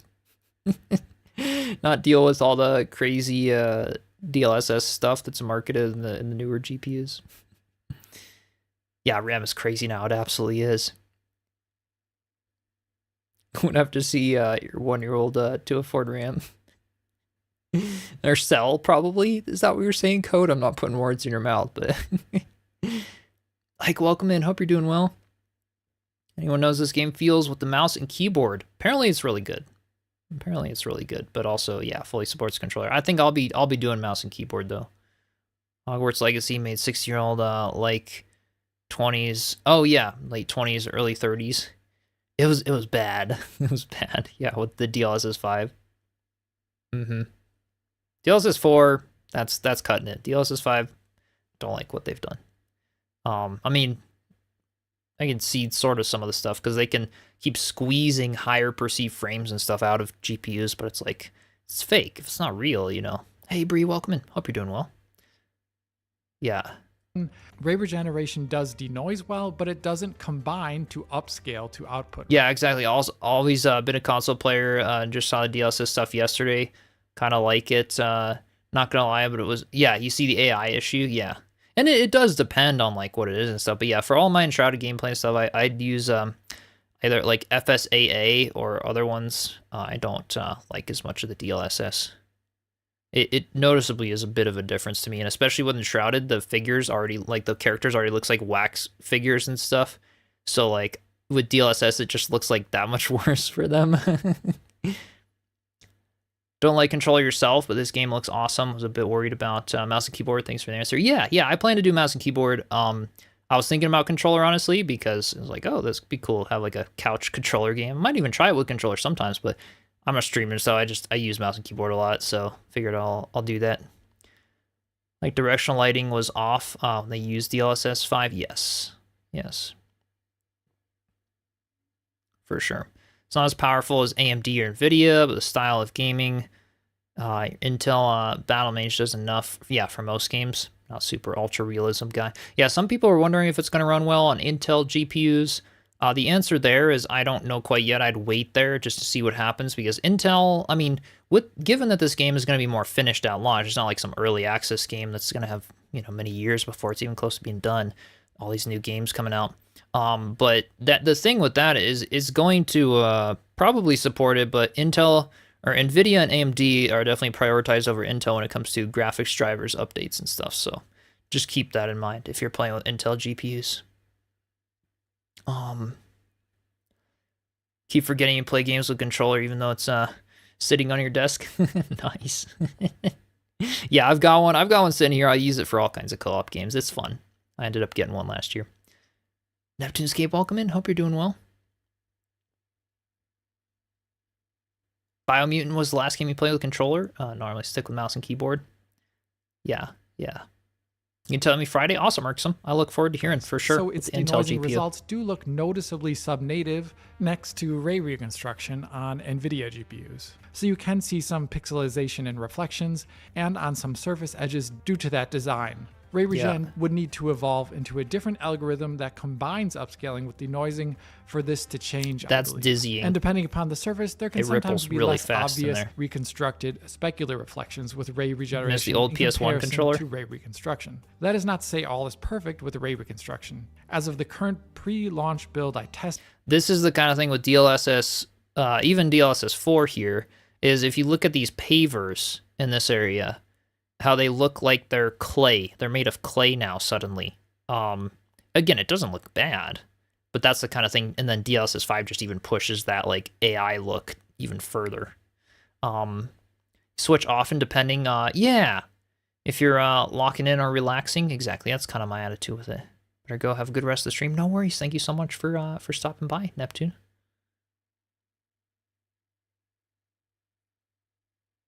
Don't smile like that, you're old, okay? Scarcraft. Miss the old PS1 controller. I haven't played on it, I will say that. But, I mean, whatever floats your goat, you know? Currently only use controller for Final Fantasy. Play everything else with mouse and keyboard. Use a mix of controller, mouse, and keyboard. Enshrouded adventuring is much better in your opinion with controller. It's all a matter of what you're used to. Yeah, and it's nice with a controller, I can like slow down the movements and be able to walk and stuff. So I have like a Hall effect keyboard. I really wish games were Hall effect keyboard compatible, where you could push the key down just a little bit to move slowly or faster, you know? I would love that. That'd be super cool. Yeah. Ray reconstruction has some bugs. Steam Deck the game's Enshrouded. extensively used displacement map technique has less positive offset with ray reconstruction than it ought to, making the game's surfaces less craggy than they ought to be. This may change at release as the developers are aware of the issue and notified me of it. Another problem I found was with rain with ray reconstruction on. It kind of strangely disappears on screen in many areas, which seems unintended. I alerted the developers to this, and perhaps it will be gone in the launch. Because the rain in this game was something we were like looking forward to. It looked fantastic, you know, without it and stuff. So this will be interesting to see. Beyond the upgrade. Is the left side what the game actually looks like for us? For me, I'm hoping the right side because I do have a 4090. And so I'm planning on pushing the settings to the absolute maximum ultra cinematic settings I can. But yes, the left side, if you're playing, you know, PS5 or some lower models of AMD or things, it's gonna still be ray traced, but it's gonna look more like the left side, which isn't bad in my opinion. You know, you're not getting a bad experience by any means by having it be the left side. It's minor things here. Andrew, welcome in, like to the party. Get to play early access? Would you compare, comment something similar like Dragon's Dogma? I did not get to play early access of this. I wish. I really wish. I have just been scouring the web for all kinds of people's experiences with it who did get to play. Yeah. To lighting, which I found in this PC version, I did actually expect a bit more. What if you have a 1080? Probably still play it, Code. When the settings were honestly, pumped up. With what they've Even been at the saying. highest cinematic quality setting, there were a number of moments where I think the Xbox Series will struggle extremely. I don't think so, but maybe a little more than PS5.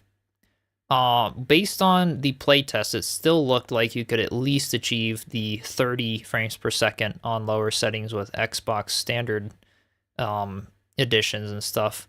So we'll see. We'll see what that's like. But again, another case of you might want to wait and see what happens, what people are saying about it. But it should run just fine. It's just gonna, again, you'll have to be on lower settings. You know, if people think on every device, you know, you think you can run this game on maximum settings on a 1080, that's just not gonna happen. I don't think. You know, even with how performance friendly it is, you're still gonna have to lower some things. You know, I tell people like I can run Enshrouded just fine on my 3050 with 4 gigabytes of RAM. I just have to turn the settings down to balance their performance, not ultra. It will not run, not even close. But it runs great with balanced settings. You know, you do have to turn some things down to get things to work. And yeah, Code, you have a 4070 Ti with 32 gig. Yeah, you should be totally fine. Totally fine. I could readily find shadow maps from the sun that were flickery, or just I'm a little worried about this. See, look at and the shrubbery as well. The shrubbery. it's really sharpified. I'm gonna say sharpified. Yeah, it's sharpened. It's very sharp and crisp. I'm like, that could be a case where sometimes either the DLSS or also the ray tracing when it comes to the foliage in this game with NVIDIA could get a little, these are problem areas as they are pointing out here. Is this all footage before the day one patch? Yes, this is actually. So the day one patch, like Digital Foundry is saying, the devs are aware of a lot of these issues, and they may actually even be fixed in the day one patch. So we'll have to see. No hopes though. When I pre-ordered the game and I decided to do it, I was like, I'm expecting what we see right now, and low expectation. High expectations. I hope it's going to be good, but yeah, if you're skeptical about things like this, hold off a little bit because we'll see a lot. With the day one patch is going to reveal a lot. After I remember Enshrouded's a massive frame drop bug when opening the map. Yeah, that was rough initially, Code, for sure. And yeah, Navy, definitely. You add some fantasy mood rather than realistic harsh light, totally. Yeah, in some of the old games, like, when they have good baked-in lighting, they look so freaking good. Like, ray tracing just is not needed to make, like, a good game, right? But yeah, if you're going for the realistic vibe, ray tracing definitely helps there.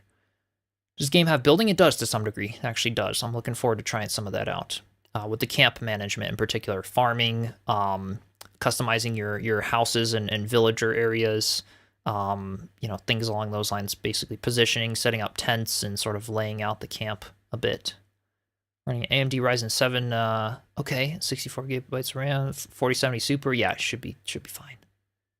Yeah, I'll be playing in 1440p as well since I stream in 1440p, so you guys will see it there. I might even be playing in 4K, but it's going to be done. The highest resolution you'll see it here on YouTube is going to be 1440p, like the stream today, basically. You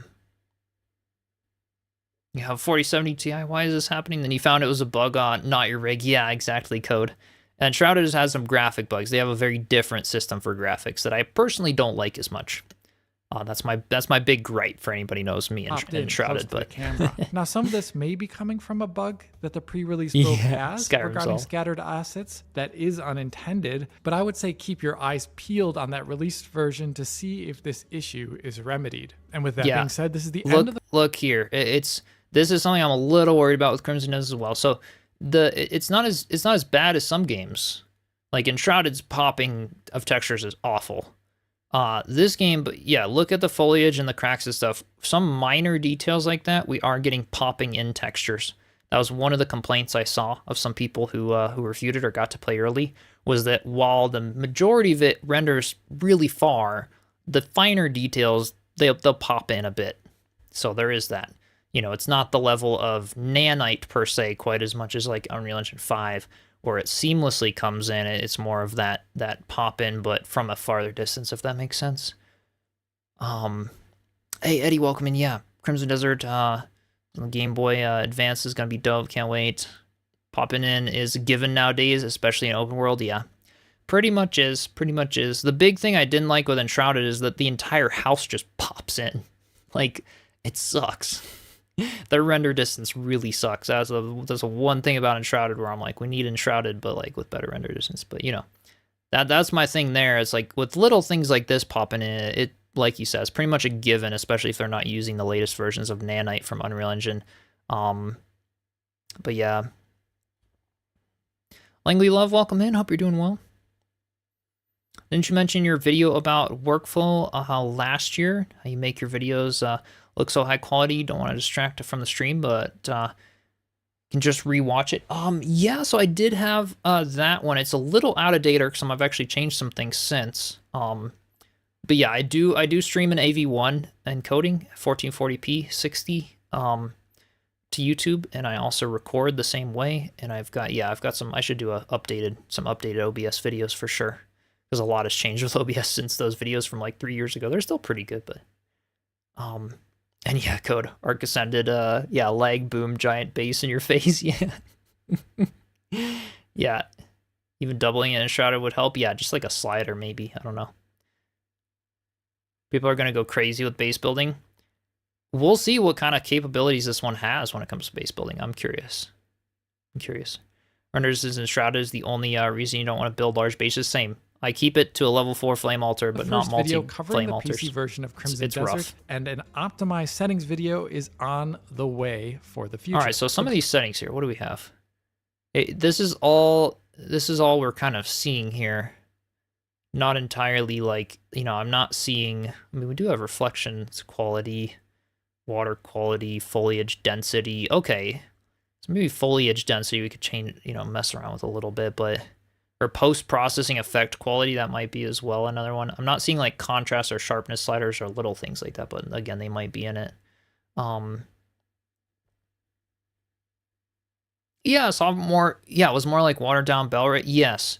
So code, it's going to be more like camp management stuff. I mean, a little bit bell ratey from the vibes I get from it for sure. Yeah. That's a good way to put it. This video is thanks to advances in denoising on PC for RDNA 4 or RTX GPUs. You get a dramatically better lighting presentation on PC that is honestly very hard to do without once you've seen that difference. Anyway, hit the like button. It is nice. Subscribe, ring the bell, help on Patreon, follow on social media, and as always, this is Alex bidding you farewell und auf Wiedersehen. Okay, awesome. Falls off a cliff. So yeah, that's from Digital Foundry. They have done some awesome reviews and breakdowns tech-wise of the game. Only 6 gigabytes of VRAM is insane. Should be able to run this though with no problem. It should be fine. I'll try it for you guys. I have a 3050 tablet. It's a little tablet. It's a little Asus tablet. A 3050, 16 gigabytes of RAM, and then 3050 is only 4 gigs of RAM, of only DDR5. It's old, and we'll see how it runs. I'll try it on there for you guys just to see. I mean, I'm not going to stream it from there, but I will let you know in the Discord and stuff. If anyone's curious. Not as in-depth as bell rate management, but similar it seems. Yeah, a little bit, which is cool to see. So, you guys ready to take those screenshots we took from this video and see how good we could get the PS5 version to look, or essentially the non-ray generation version to look in GIMP? I want to mess around here. I want to see what we could do. Big reveal coming April 9th. Oh, that's exciting for Windows. You could try it on a Dell business laptop with an onboard graphics. Try it, code. I mean, let me know for sure. I have a 25-year-old Dell that still actually runs. It does. Windows 7. Yeah, it would be funny to see how it runs on that for sure. Absolutely. Absolutely. Yeah, and welcome in everyone, by the way, who's popping in the Discord and stuff. Welcome. All right, so I'm gonna drag those screenshots here. I'll share my screen in a second, but I'm gonna, like I promised, from that video, I wanted to bring some of those screenshots into GIMP, and we're gonna try to mess around with the contrast.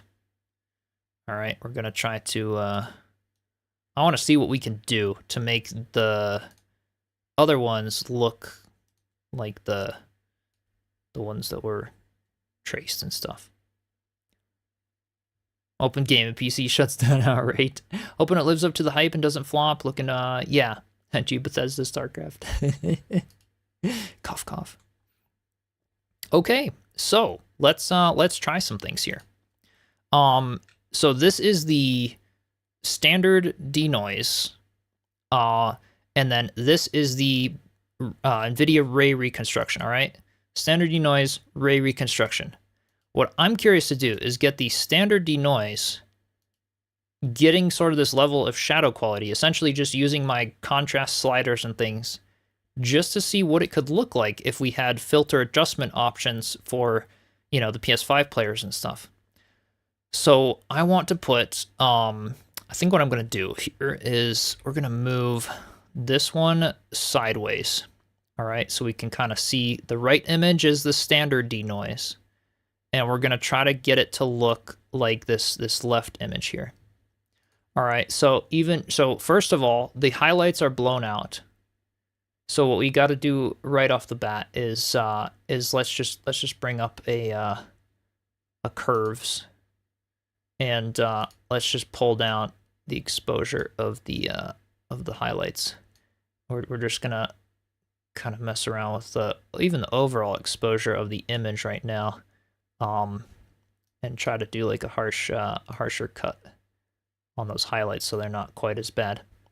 All right, and then even if we just use the very simplest sliders, this is like what you could obtain in a game. I'm not going to even go crazy with the curves, but even if we just use like, you know, we go in shadows and highlights. So we're going to do the shadows a bit brighter because we want to expose the image now in here to get the brightness looking similar to the image on the left.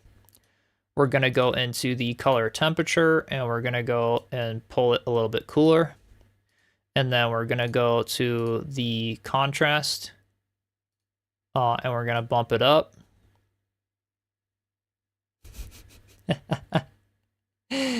Look at that. We pretty much made this right image. All right, so the big things now that we can take away from this are, you know, if we zoom in way in, look at these barrels. This is the standard generation versus these barrels. You can definitely see a huge difference still. I'm not saying this is going to ever fix it or make it look identical by any means. But what we can see is a little more detail because there is still some more info in the shadows and other things here, right?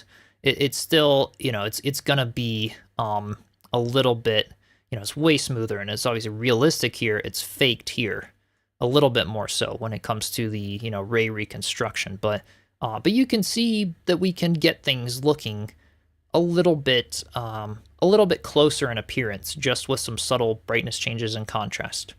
So it could be an option if they had those with the standard denoising to be able to adjust just a little bit. Yeah, Irksome, that's awesome. Yeah, 3D printed flame altar Enshrouded.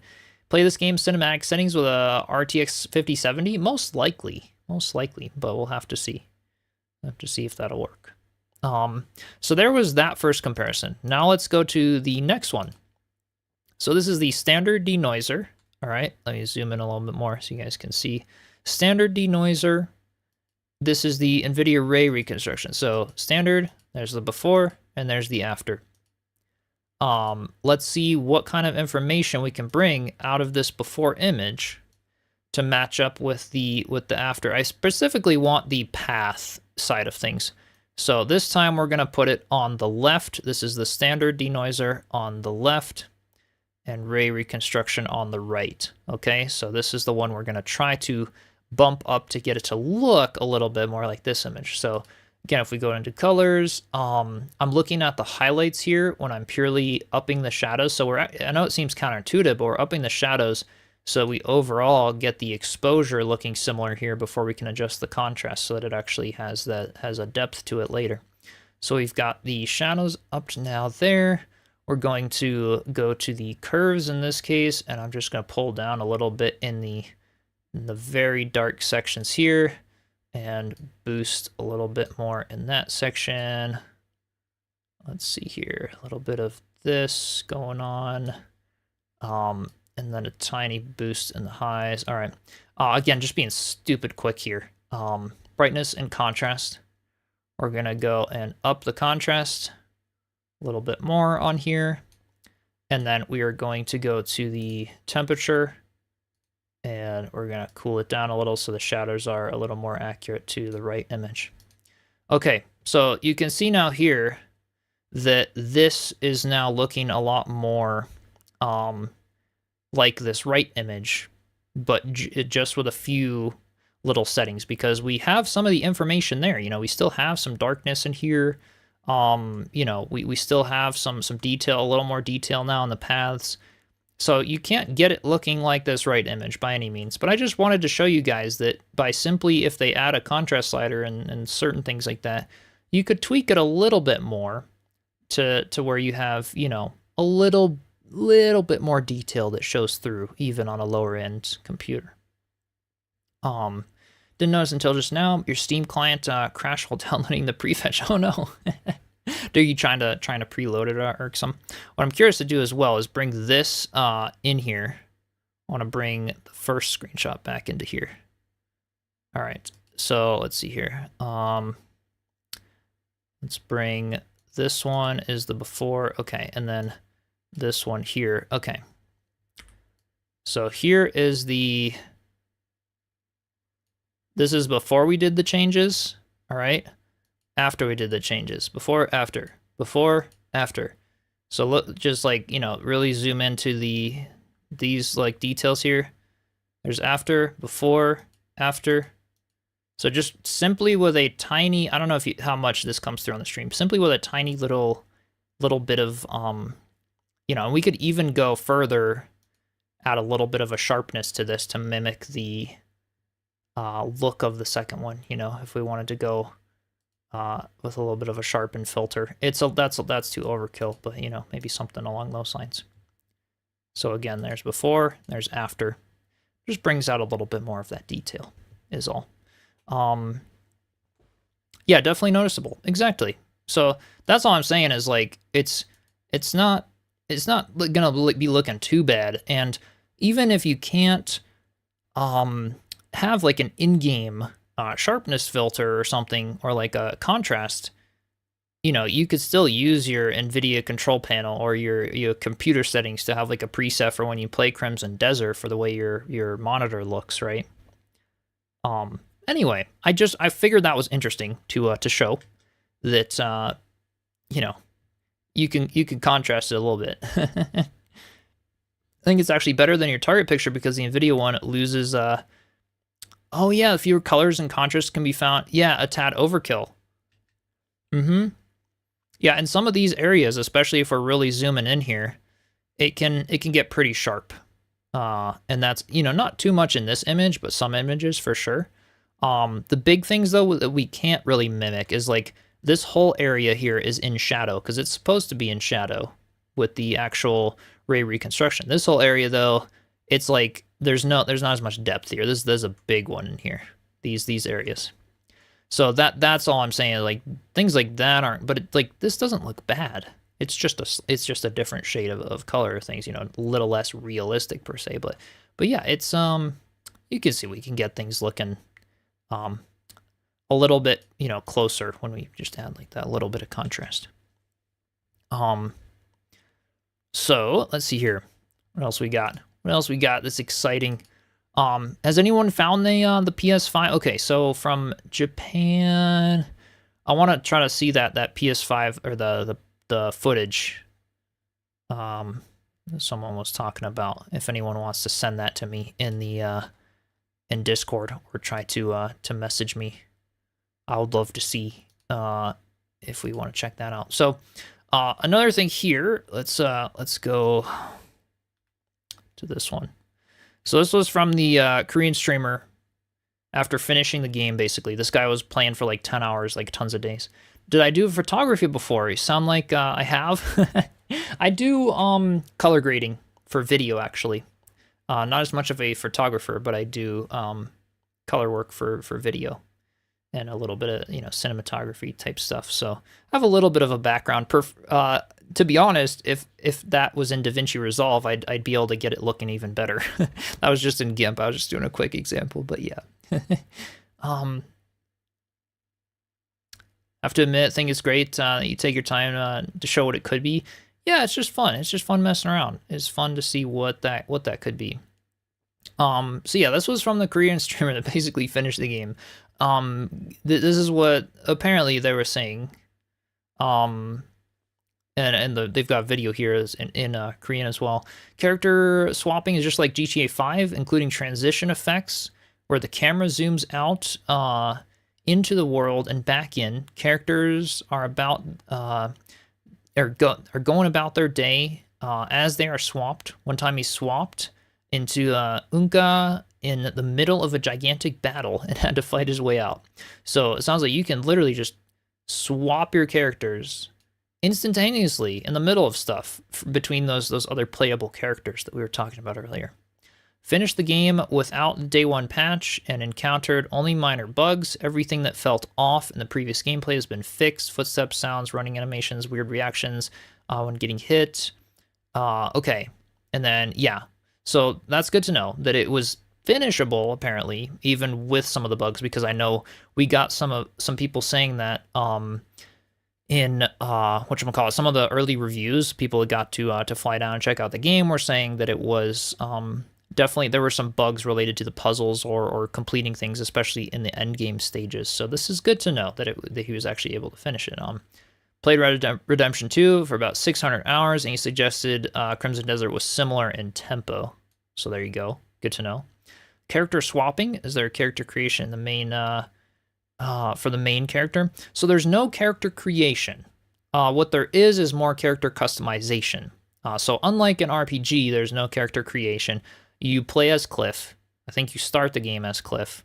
But then you can customize all of your outfits and cosmetics with different colors, you know, hair colors, hairstyles, things like that. And then you unlock 2 other playable characters that are completely separate that you can swap between. And I believe they might even have like different abilities and things like that. You can play between all 3 anytime you want, swapping them seamlessly, basically. It's a shame because Black Desert Online character creation was amazing. Yeah, I know some people are like, oh, this, you know, there's always going to be things with every game that's going to be like, you know, if we could just combine everything into one massive crazy thing, right? So yeah, you praise the world design. Each piece of the content draws you in, sense of purpose, unlike the Ubisoft style checklist. Yeah, and it's a handmade world, you know, not the procedurally generated stuff, whatever. I think it's going to have a lot of fun content for sure. One thing I'm a little worried about is maybe quests, you know, hopefully they don't feel too repetitive as things go on. You still play this though? Yeah, it does look good. It does look really good. So I'm worried a little about quest repetitiveness. We'll see what happens in that regard. Main story can be brutally hard if you rush it without upgrading Cliff. Yeah, British Wolf, you're back. What'd you miss? Hey, some stuff. I'll keep this VOD up though, at least till the game launches, so you guys can, you know, tune back or skip around and stuff. It'll be up on YouTube. So so the main story really hard to rush without upgrading. So some of my tendencies as a content creator, when I'm trying to, like, you know, especially when I'm used to like doing sponsorships or things, I'm like, I'm rushing the game, trying to show the content that needs to be showcased or whatever. This game, you know, I'm not sponsored in any way with this one or anything. I have no obligations. I just want to like sit back and relax and just do it. Like I don't intend to rush it, but this is good to know. Like, don't rush it. Don't rush it at all. Defined characters could look good at Red Dead Redemption 2, The Witcher 3. Yeah.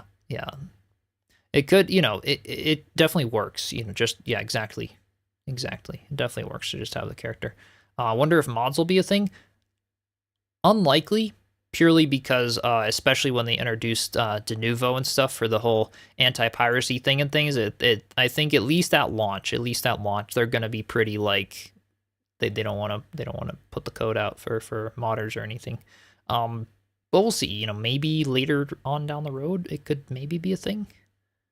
I don't know. Did a quick search for PS5 footage. It seems it got removed by a moderator. It's posted to Reddit. Okay, irksome. So maybe we'll see more of that tonight then when the embargo stuff is lifted. Gotcha. Interesting. Yep.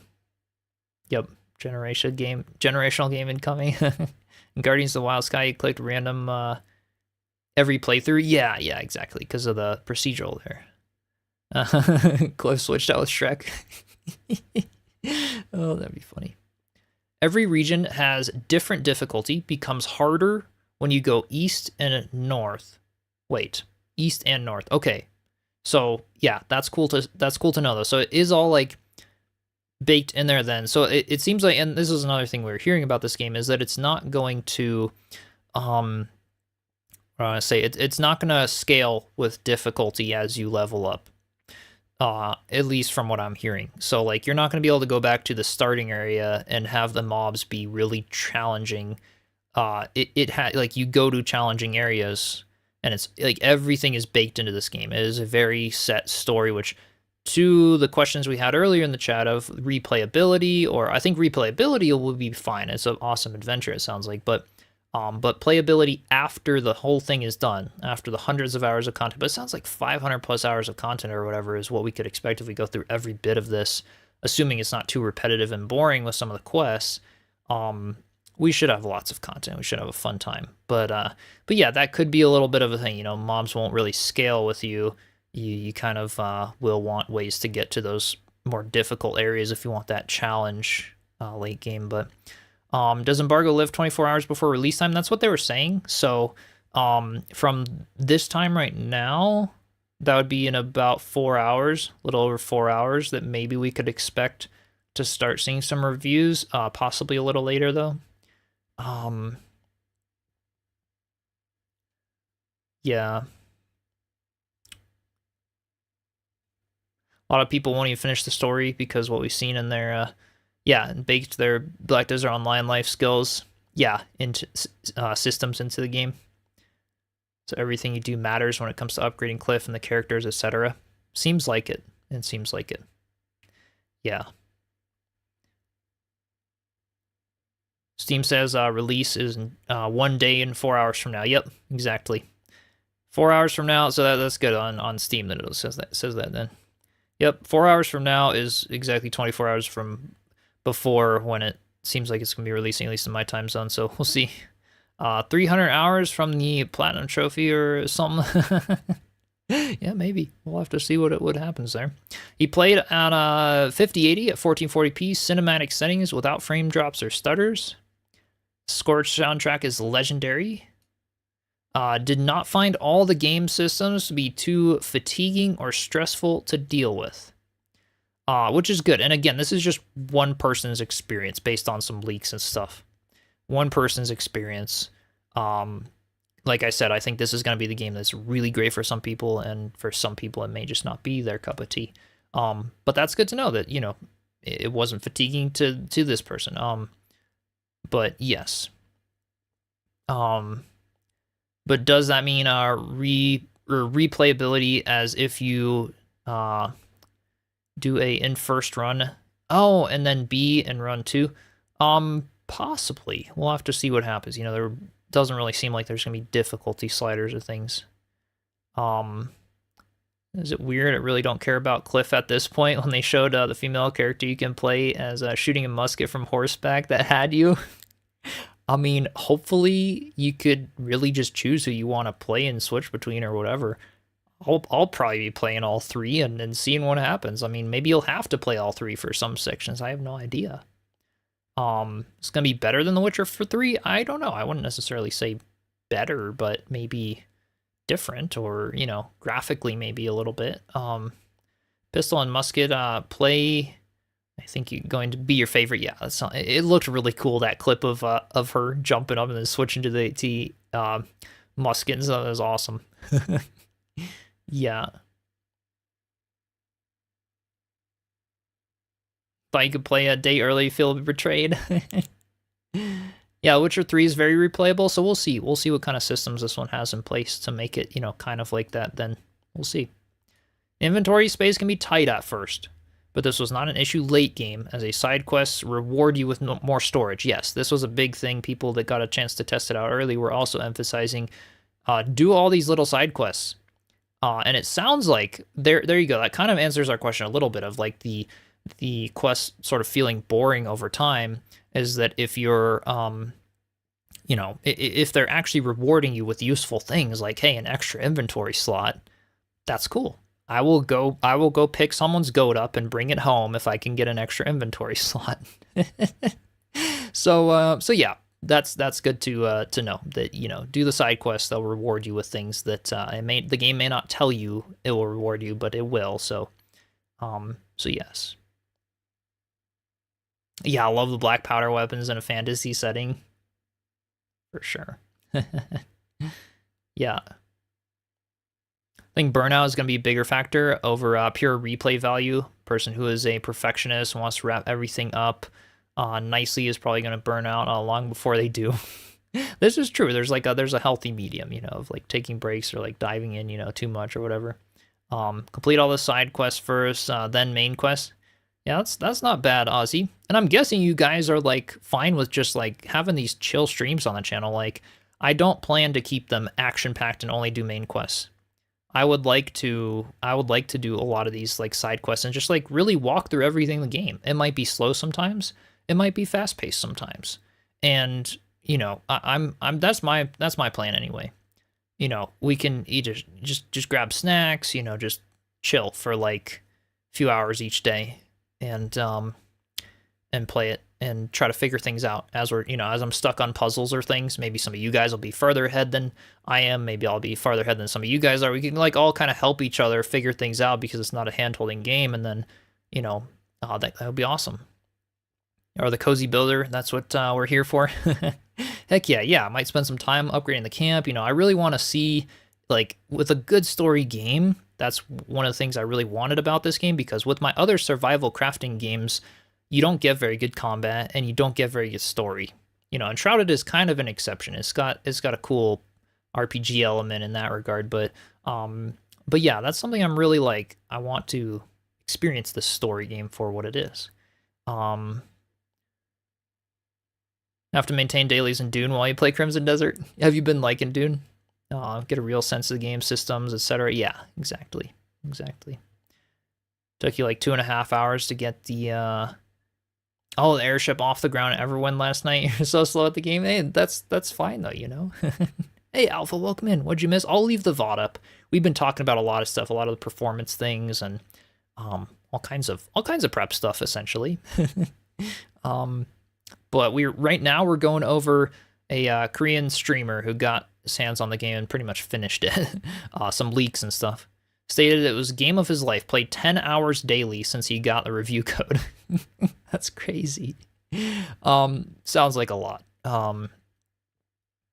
No life the game to finish the review, but still not seen 50% of the bosses. So basically, yeah, he finished the game, but did not do all of the little quests or things, even after playing that much, and still didn't even get to 50% of the bosses. That's crazy. Love Dune, returned to it recently, had a bunch of, interesting. Last best vehicles, fabricator stuff too. Yeah, I just got it actually, and it's been fun. I didn't do it at launch. I was like, I was kind of wanting to do Enshrouded or other things at the time, but that's cool. Pre-order, got that baby preloaded, heck yeah. Game of his life is such a high praise. We will see how it is. Yeah, game of his life, that is pretty high. That is pretty high praise. We'll see what happens. Avoided giving story details because there's a strict embargo, but said there are twists. Interesting. Another reviewer, when asked if the game was linked to EGM 1998, quote about Zelda, okay, translates to savor it. This is such a good, or this is as good as it's going to get for a very long time. Interesting. So this guy's like praising the crap out of it. Take that as you will. Obviously, everyone's going to experience it different, but that's interesting. It's always cool hearing people's experiences with it and all of that.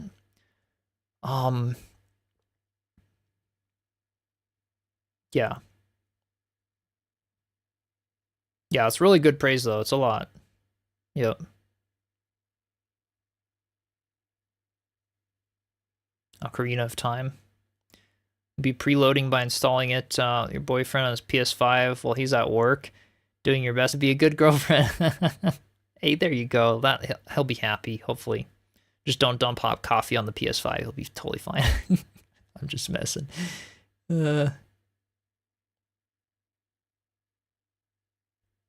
That's your time of day. I don't know exactly entirely. It's okay. It's releasing 4 p.m. Mountain Daylight Time, MDT. So try to do that conversion, or just look like release time. It gives a whole bunch of time zones. We've got a few here. 3 p.m. PDT, 6 p.m. EDT. Yeah, so it's hopefully I'm getting the right time. We'll see.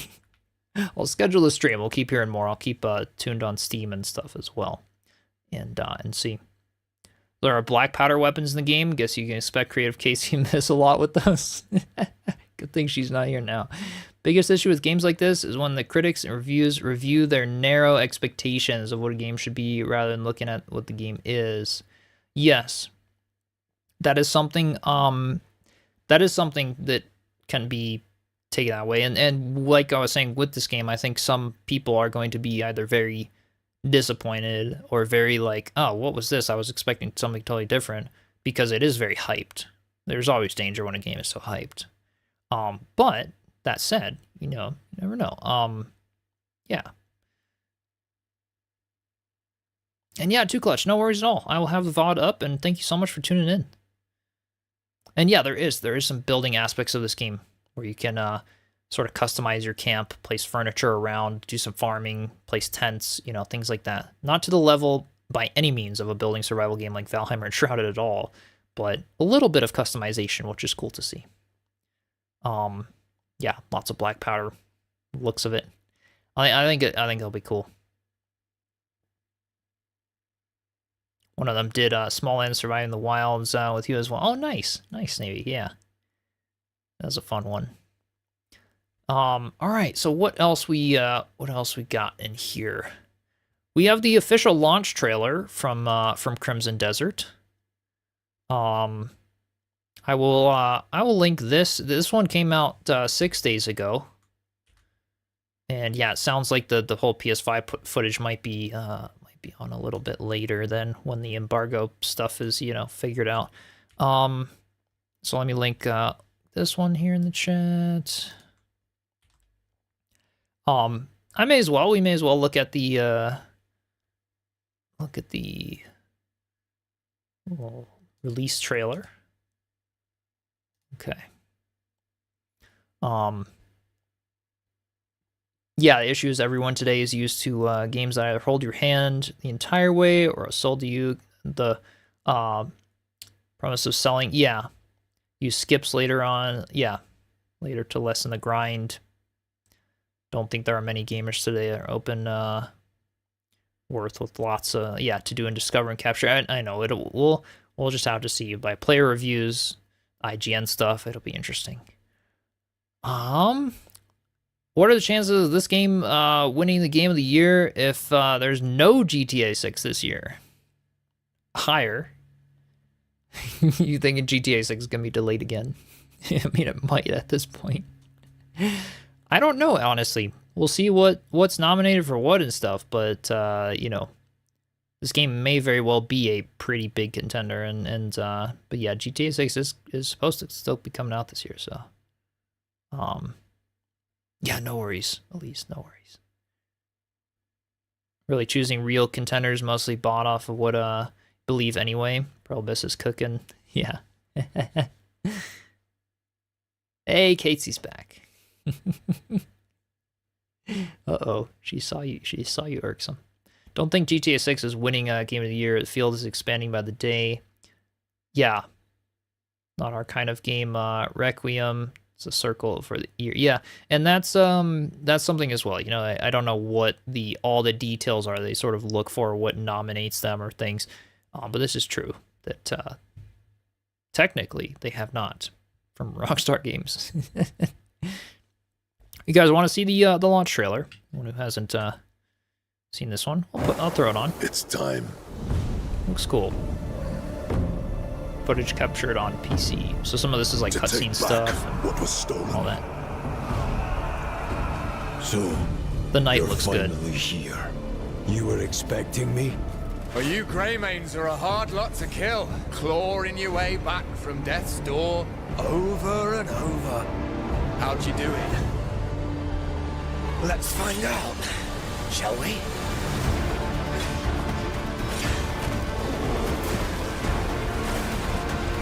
Yeah, it looks pretty sick. That thing is huge. That's like the second Earth boss that we've seen.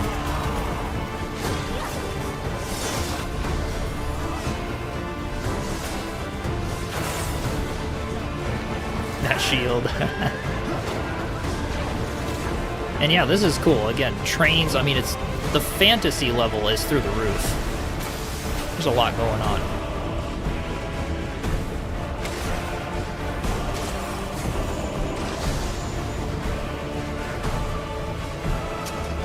Skyrim Saul, thank you so much for the super chat. I appreciate you.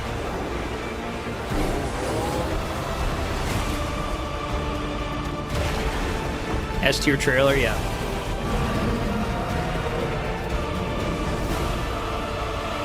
Jetpack.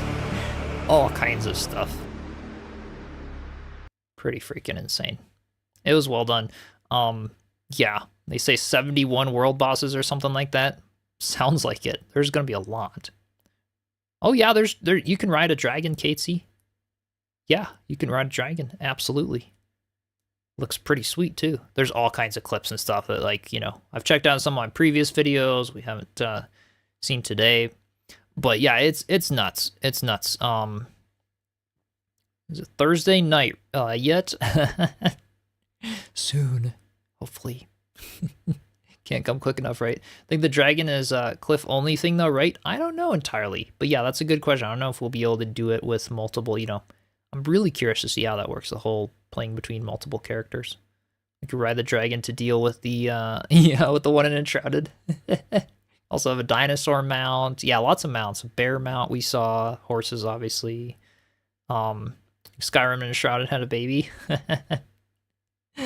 Yeah, it looks really cool.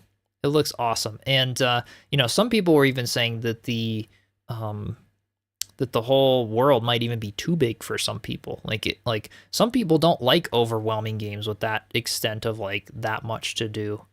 And the only reason I'm really getting into this is like right now, we've checked out a few demos and things, you know, like I did like Windrose. I thought that was well done.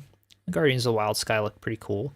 Everwind is okay, but I kind of prefer Hytale or things. Like we've been checking out a lot of new games lately, just for fun on streams. But yeah, Light No Fire, I'm of course looking really forward to that, but that's not for another year at least, probably. You know, same thing Under a Rock. At the very end of the year, we'll be getting 1.0 for Valheim and Enshrouded. So we've got a good space of time right now to dive into this and just have fun. And yeah, so that's partly why it's like I'm kind of ready for some of that. What, too much? Yeah, right. I'm looking forward to that. But yeah, for some people that was a genuine concern of like, I know there was a I followed this guy on YouTube who does these little game dev journeys. He's like making his own game in Unity.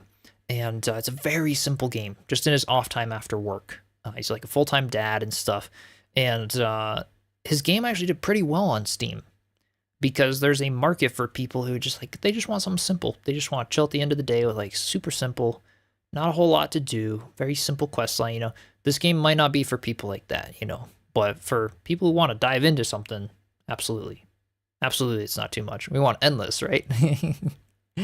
What do you say about the PS5 gameplay that was shown? From what I've seen, it looks good.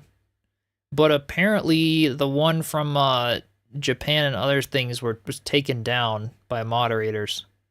So we might hear more about that in a few hours from now when the embargo lifts for some stuff. But yeah. We'll have to see. 4070 Ti is 4K or PS5 normal. Ooh, that's probably the 4070 is gonna be running it. You know, you're gonna be running it at a higher resolution, better quality and stuff. But PS5, from what we've heard and what we have seen, given it's been very chopped, you know, which some people are a little disappointed at right now of how this. But I mean, it's with most games. A lot of them will have this big embargo lift on the day before and stuff like that. But of course, you know, people want to know how it's going to run and things like that. From what we do know, though, it looks okay. Looks okay. And looks like it'll run. Fantasy as night could finally come true. There you go. The fact that they said a 2080 is recommended for 1080p 60 is kind of impressive. Yeah. I do think it'll run pretty, you know, well, and it's nice just to have another, like, finished, you know, game. I think, like, all this early access stuff that's been coming out and how long devs take to develop them and things. I'm all for some early access, but it's gotten, like, it's become this standard. It's become this safe zone of, like, they release it with this, like, I mean, look at Valheim, 5 years plus without really even a clear roadmap. And sure, the game still has a lot of hype. It did very well for a group of guys that have never really done much game development before. But it's like it's become this standard, especially in the survival games genre. And I want things to be more finished or like have a clear roadmap and stuff. And it's hard as a content creator because I feel like, oh, I got to do this on day one. This is when the hype is when it comes out. For a lot of these other games that I do on the channel, but then it's like they're not really very finished. They've got a lot of work that still needs being done on day one, and it's like I want them to be, you know, and then by the time 1.0 even rolls around, it's like players have already lost interest because it's been years, right? So I'm not against it per se, but there's a lot of really, really early access stuff that's been coming out. It'll feel nice for one, so this one, to be able to play it on day one and have it already support, you know, full controller support, PS5, you know, everything is done as far as they're concerned. Playable and done. Obviously, you'll have lots of little bug fixes or patches, you know, things like that along the way. Maybe some DLCs, content additions, who knows. Yeah, really interested in their custom engine for sure.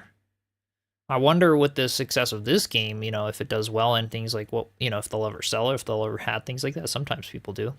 They didn't say the embargo is only for, PC kind of things. So there should be more Xbox stuff out then. Yeah, then maybe wait for a little bit and see what happens. Interesting. Yeah. Only got Crimson Desert on your radar when you did your first video. Had to catch up on the hype. Yeah, I thought I would do a couple videos before its launch, just to not dive in cold turkey on day one. Be like, hey guys, I'm doing Crimson Desert. I'm gonna play it, you know, without letting you guys know, like, yeah, this is why I want to do it. This is why I think it's cool. I think it could be a fun adventure, and I think it could do well. I'm excited. I'm excited to try it. You know, I think it'll be okay for the channel. And as long as, you know, I'm enjoying it and stuff as well. Obviously, the small chance of a flop can always happen, but you know, got 90 viewers on YouTube, another 30 on Twitch, and with the drops and stuff, it'll probably be even higher on Twitch as well. And I think it'll be fun to do, and that's definitely enough for me to justify having some fun with it. And of course, we'll be even building videos and Enshrouded stuff and all that throughout. You know, I'm not just gonna like quit everything to do Crimson Desert for a year by any means. And Casey, yeah, Traysham. Yes. 15 million sales in the first, oh yeah, in a month, book it. Yeah. And isn't it, what is it, like in the top 4 most pre-ordered games on Steam right now, and like it already has like 4+ million wish lists. It's gonna be big. One of the biggest pre-hype games I've ever done on the channel. The interesting bit about Enshrouded is nobody knew like what the game was. Nobody knew, like, not nobody, but not a lot of people knew it existed. I remember my Enshrouded stream. This was back when I had 5,000 subscribers and I had mainly done Valheim. I did an Enshrouded stream and I had about 2 to 3 viewers on the stream. Brand new game, nobody really knew about it. It was during the demo, so I could post stuff about it. I really knew I liked the game because I got to do the beta, and I was ready. I was like, I know this game is gonna be good because I got to play the beta. I was like, I know this is awesome. So I did as much content as I could during the demo, and that stream VOD went on to get like 700,000 views before the release of the game in the 2 months or whatever after the demo, because people started realizing how good of a game it was. So I got a very advantageous position when it came to Enshrouded, where not a whole lot of other creators were doing it. There wasn't a whole lot of saturation, but it ended up being a really good game.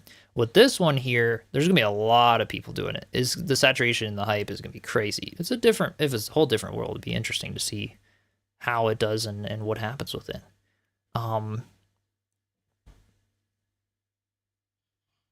Yeah, highly doubt this will be another No Man's Sky. Yeah, hopefully not with the, you know, the launch, the rough launch and things. Fortunately, in reality of it, especially with games backed by publishers, that they use early access to do 2 things: fun development and gauge interest. Exactly. That's which is why we can sometimes see small indie games doing better than big ones when it comes to some of that. But yeah. What did I say? Katesy? Hey, that's what Draysham said in Twitch. Just hope stuff they showed is based on the game time, not real time, because yeah, 6.5 hours for something to finish build. Oh, building is crazy. Yeah, that'll be interesting to see. Yeah, for like camp upgrades and all kinds of other things.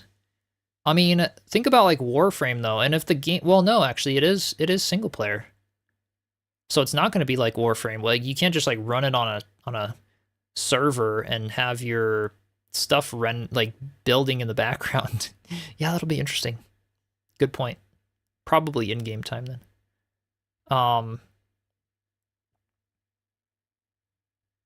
But all those people you're not subscribed to, so you see your stuff not theirs. Heck yeah, Navy, I appreciate you. I appreciate every one of you. Thank you so much for tuning in. And yeah, we'll do a couple last questions, or if anyone has PS5 footage they've managed to find that gives us some new stuff from what we've seen, feel free to link it, but you know, in the Discord. But yeah, we'll wrap up here soon. Show a lot of gameplay, so probably not a No Man's Sky. Yeah, hopefully not. Did I play Cyberpunk 2077? I have not, actually. I have not. Sure, Chip, sure. Yeah, Casey, no worries.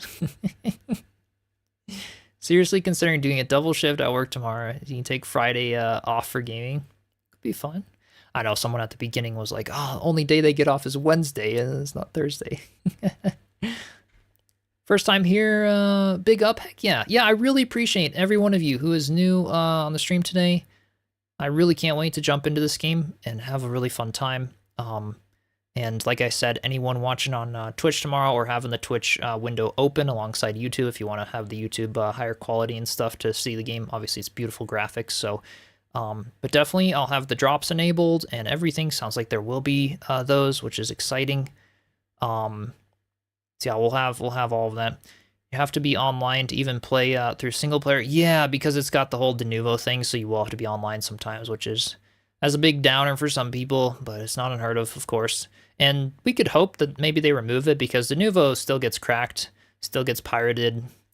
Given that it's their own engine, though, they hopefully are implementing it well, so it's not going to performance tank the game, but the whole online thing could be, you know, we'll have to see what's required. It might be something like Hytale, for any of you that played that game, where it's like, it's single player, you can play it offline, but every now and then you have to be online for them to, you know, verify your launcher.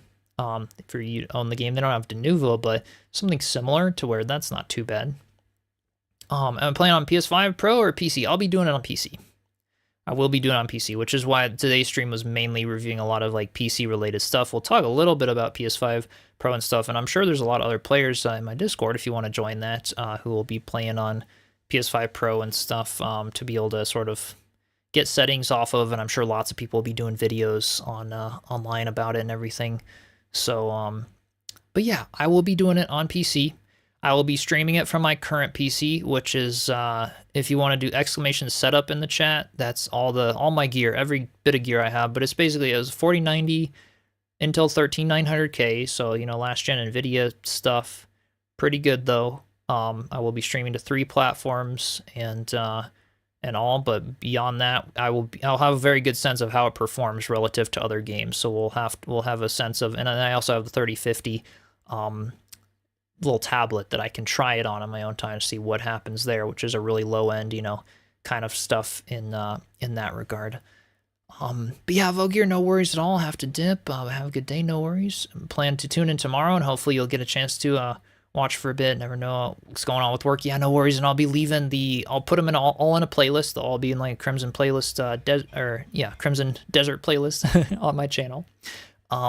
So that, you know, on YouTube, anyone who's watching on Twitch wants to go watch the YouTube VODs or dive into the adventure on the weekends or things like that when you can tune in, I will be leaving the VODs up and everything. Yeah, so make it if you can. I plan to be live every day for the first few days, if not, you know, first week or something. I've gotten some good rest last week, and we'll prepare. So hopefully about an hour after the game goes tomorrow, I will notify you guys on Discord. If you select to have notifications on when you join my server, I notify you guys about an hour before I go live there. If you have notifications on for YouTube, if you're subscribed and all, you'll get it about a half hour before, because I will schedule the stream ahead of time. And assuming all goes well, assuming the day 1 patch installs smoothly and everything runs well, I hope to be live that day. Of course, with brand new games, there's always a chance that things could be delayed a little bit, you know, given performance stuff. But that's the hope. So yeah. Alrighty, that seems like a good place to wrap it up today. I'm glad a bunch of you could join and we could just chat about it, and some other people join in from my Enshrouded stuff and everything being interested. So yeah, that was a lot of fun. I really appreciate y'all joining, and do be sure to subscribe if you want to follow for some more Crimson Desert and other cozy survival building style games. And yeah, follow on Twitch if you're watching there for the drops and things, and I'll see you all tomorrow for the launch. It'll be awesome. And any additional questions you have, hop over to Discord, and we can chat there after as well. Alrighty, cheers everyone.